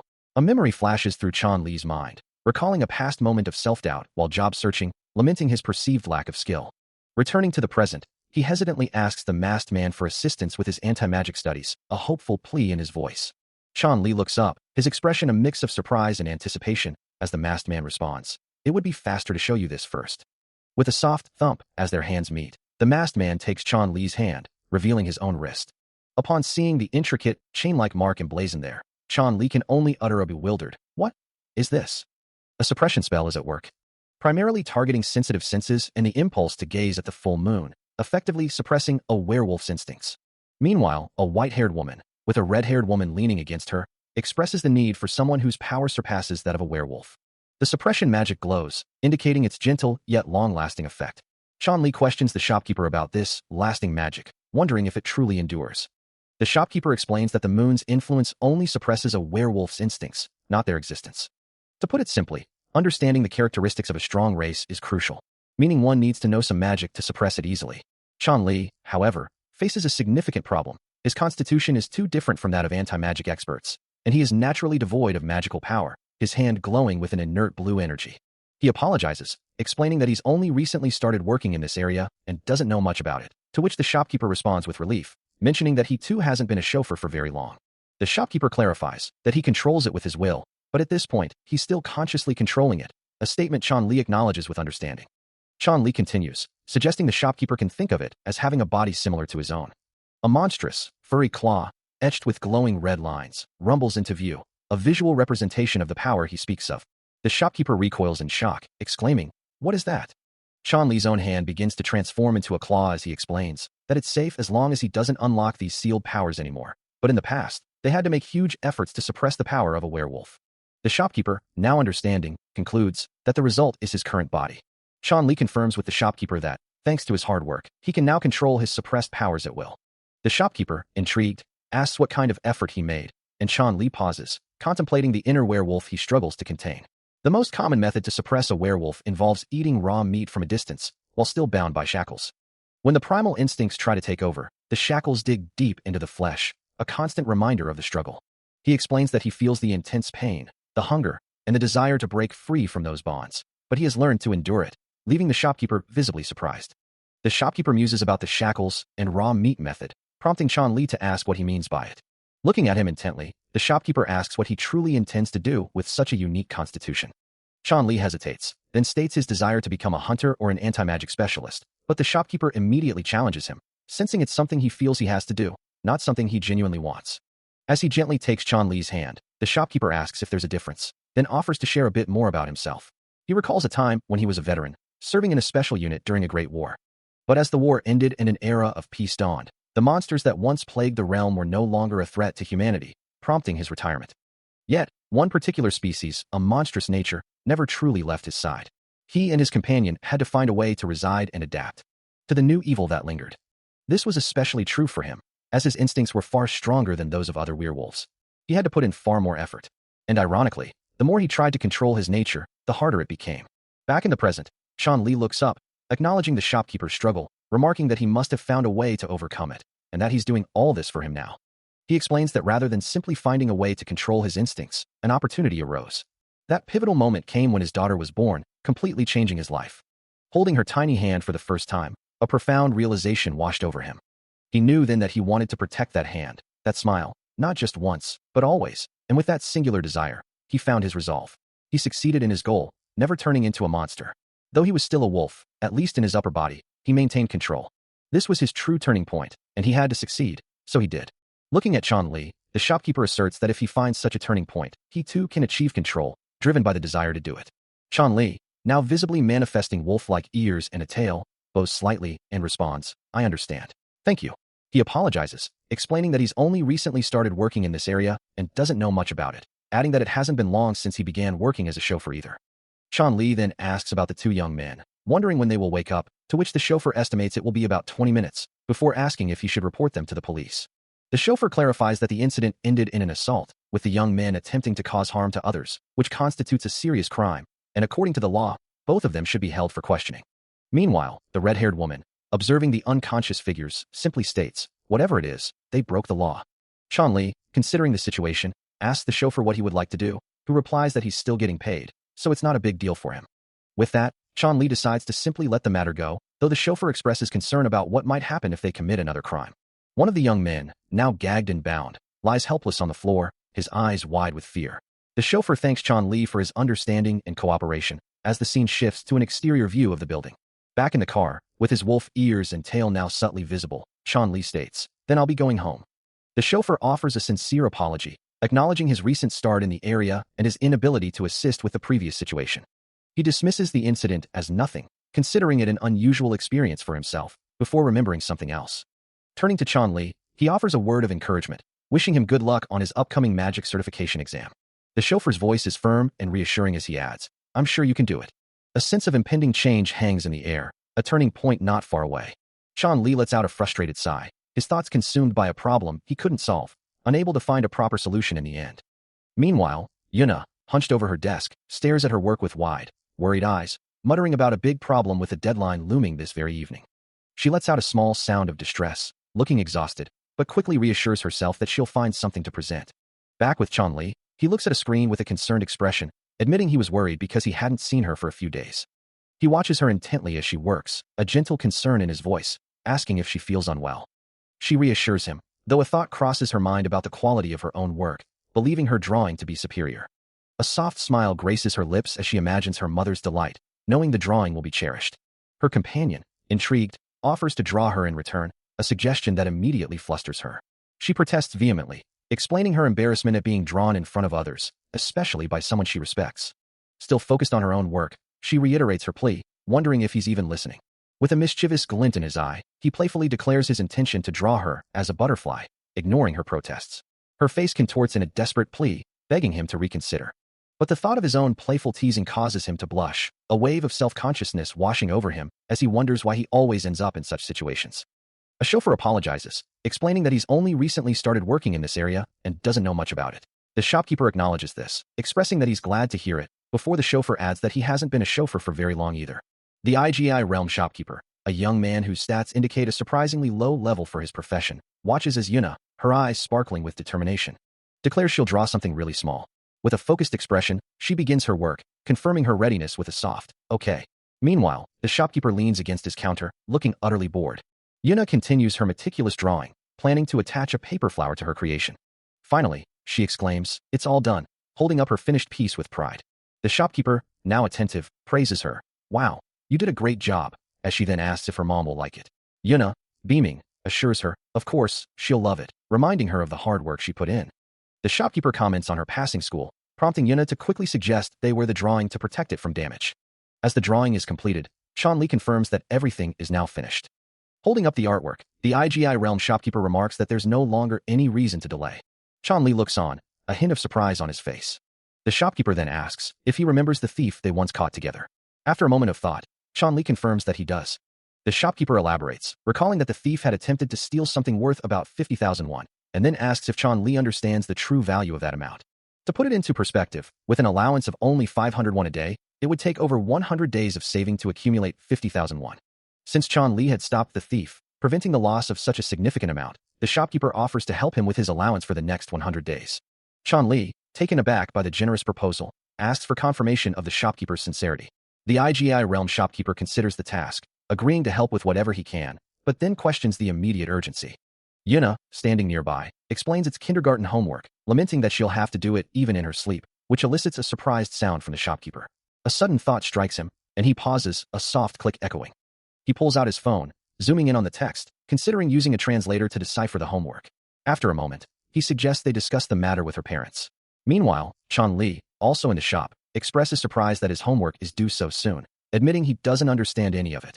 He then mutters about not knowing what he's sleeping, before correcting himself, realizing the dream was about Yuna, not himself. Back with Yuna, the shopkeeper firmly states he can't do the homework with her, explaining that the instructions explicitly say it must be done with her parents. Chun-Li, looking out at the city, laments that he can't do it with his mom, who is currently away on a business trip, wondering when she will return. Still grappling with the parental involvement required for his homework, Chun-Li's thoughts are echoed by Yuna, who quietly considers her own assignment, a soft escaping her lips as she recalls the deadline. Meanwhile, Chun-Li, surrounded by books, can only conclude that there's nothing to be done about his mother's absence, leaving him in a similar predicament. Yuna, however, is prompted to begin her task, starting with the fundamental question, "What's your dream?" As her hand hovers over the paper, the question "dream" is written, followed by a playful query. "It's your homework. Why are you asking me about my dream?" Yuna admits she doesn't know, her brow furrowed in thought. The guiding voice encourages her not to overthink it, suggesting something simple and happy. As her pen begins to move, the advice continues. Most dreams are like that, and with the reminder that she can be anything, she should think carefully. After a moment of contemplation, Yuna's hand writes down her heartfelt desire. "I want to make friends." Her pen continues, adding a simple, pure extension of that wish. "And I want to play with my friends." Yuna diligently works on her homework, her pen moving across the page, though her thoughts seem to drift. She ponders the simple yet profound question, can that truly be a dream? A hopeful smile touches her lips as she looks down at her work, determined that this time, she'll get it right. Her imagination takes her to a sunny playground, where she stands with other children, ready for a game of volleyball, confidently proclaiming, "Go ahead, I'll block everything." But the ball sails past her outstretched hands, and a voice laments, I missed it because of you." The volleyball lands with a soft thud, followed by a sharp retort, "Don't blame others for your mistake." Yuna, taken aback, can only offer the ball back, a quiet, "You can have the ball back." The dream fades, leaving her alone on a swing, the playground empty around her. She yearns to play with others, to be part of their games, but even in her imagination, the children turn away, their backs to her as she reaches out. Whenever she tries to play, she's always met with rejection. It's because they don't want to play with her, she thinks, her gaze fixed on the floor. Her companion asks if other children bully her, but she quickly denies it, her eyes wide with surprise. It's just that they won't play with her, she clarifies, prompting him to ask if this has been happening since kindergarten. She confirms it with a quiet yes. She explains that she's shy and finds it hard to talk to people, and that she's always wanted to go to kindergarten. Oh dear, he thinks, observing her forlorn expression. In a world where various races live together, it's not because she looks different that they don't want to play with her. Then why? Still grappling with her social anxieties, Yuna confesses her fear of approaching other children, while Chun-Li listens intently. She recounts her past attempts, explaining how she's tried to ask them to play many times, only to be met with rejection. A distressed sound escapes her as she reveals a peculiar side effect. Whenever she makes physical contact, their very colors seem to shift. He looks at her with deep concern, acknowledging her struggle, and admits his own hesitation to ask further questions. With a gentle smile, he offers a solution, promising to make it so she won't perceive those shifting colors, then asks if she would be able to manage the rest on her own. Yuna, taken aback by his proposal, repeats his words about a special talent, her expression shifting to confusion. He clarifies his intent with a determined gaze, emphasizing that her unique ability wouldn't disappear, only be managed. His plan is to provide her with a safe space and to act as her companion, helping to conceal her true, formidable form.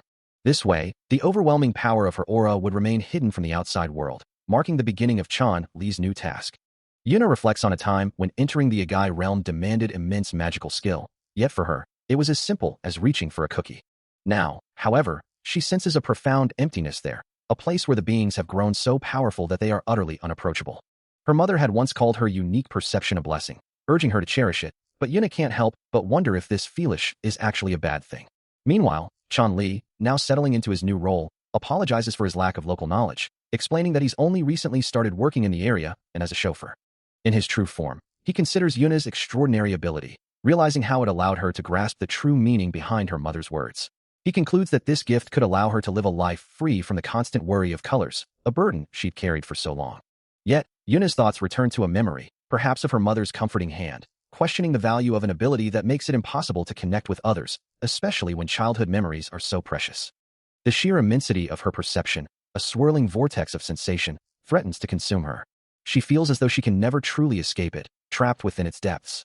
Forget about your mother for a moment, Chan Li advises, his voice gentle, and focus on yourself. What do you want to do?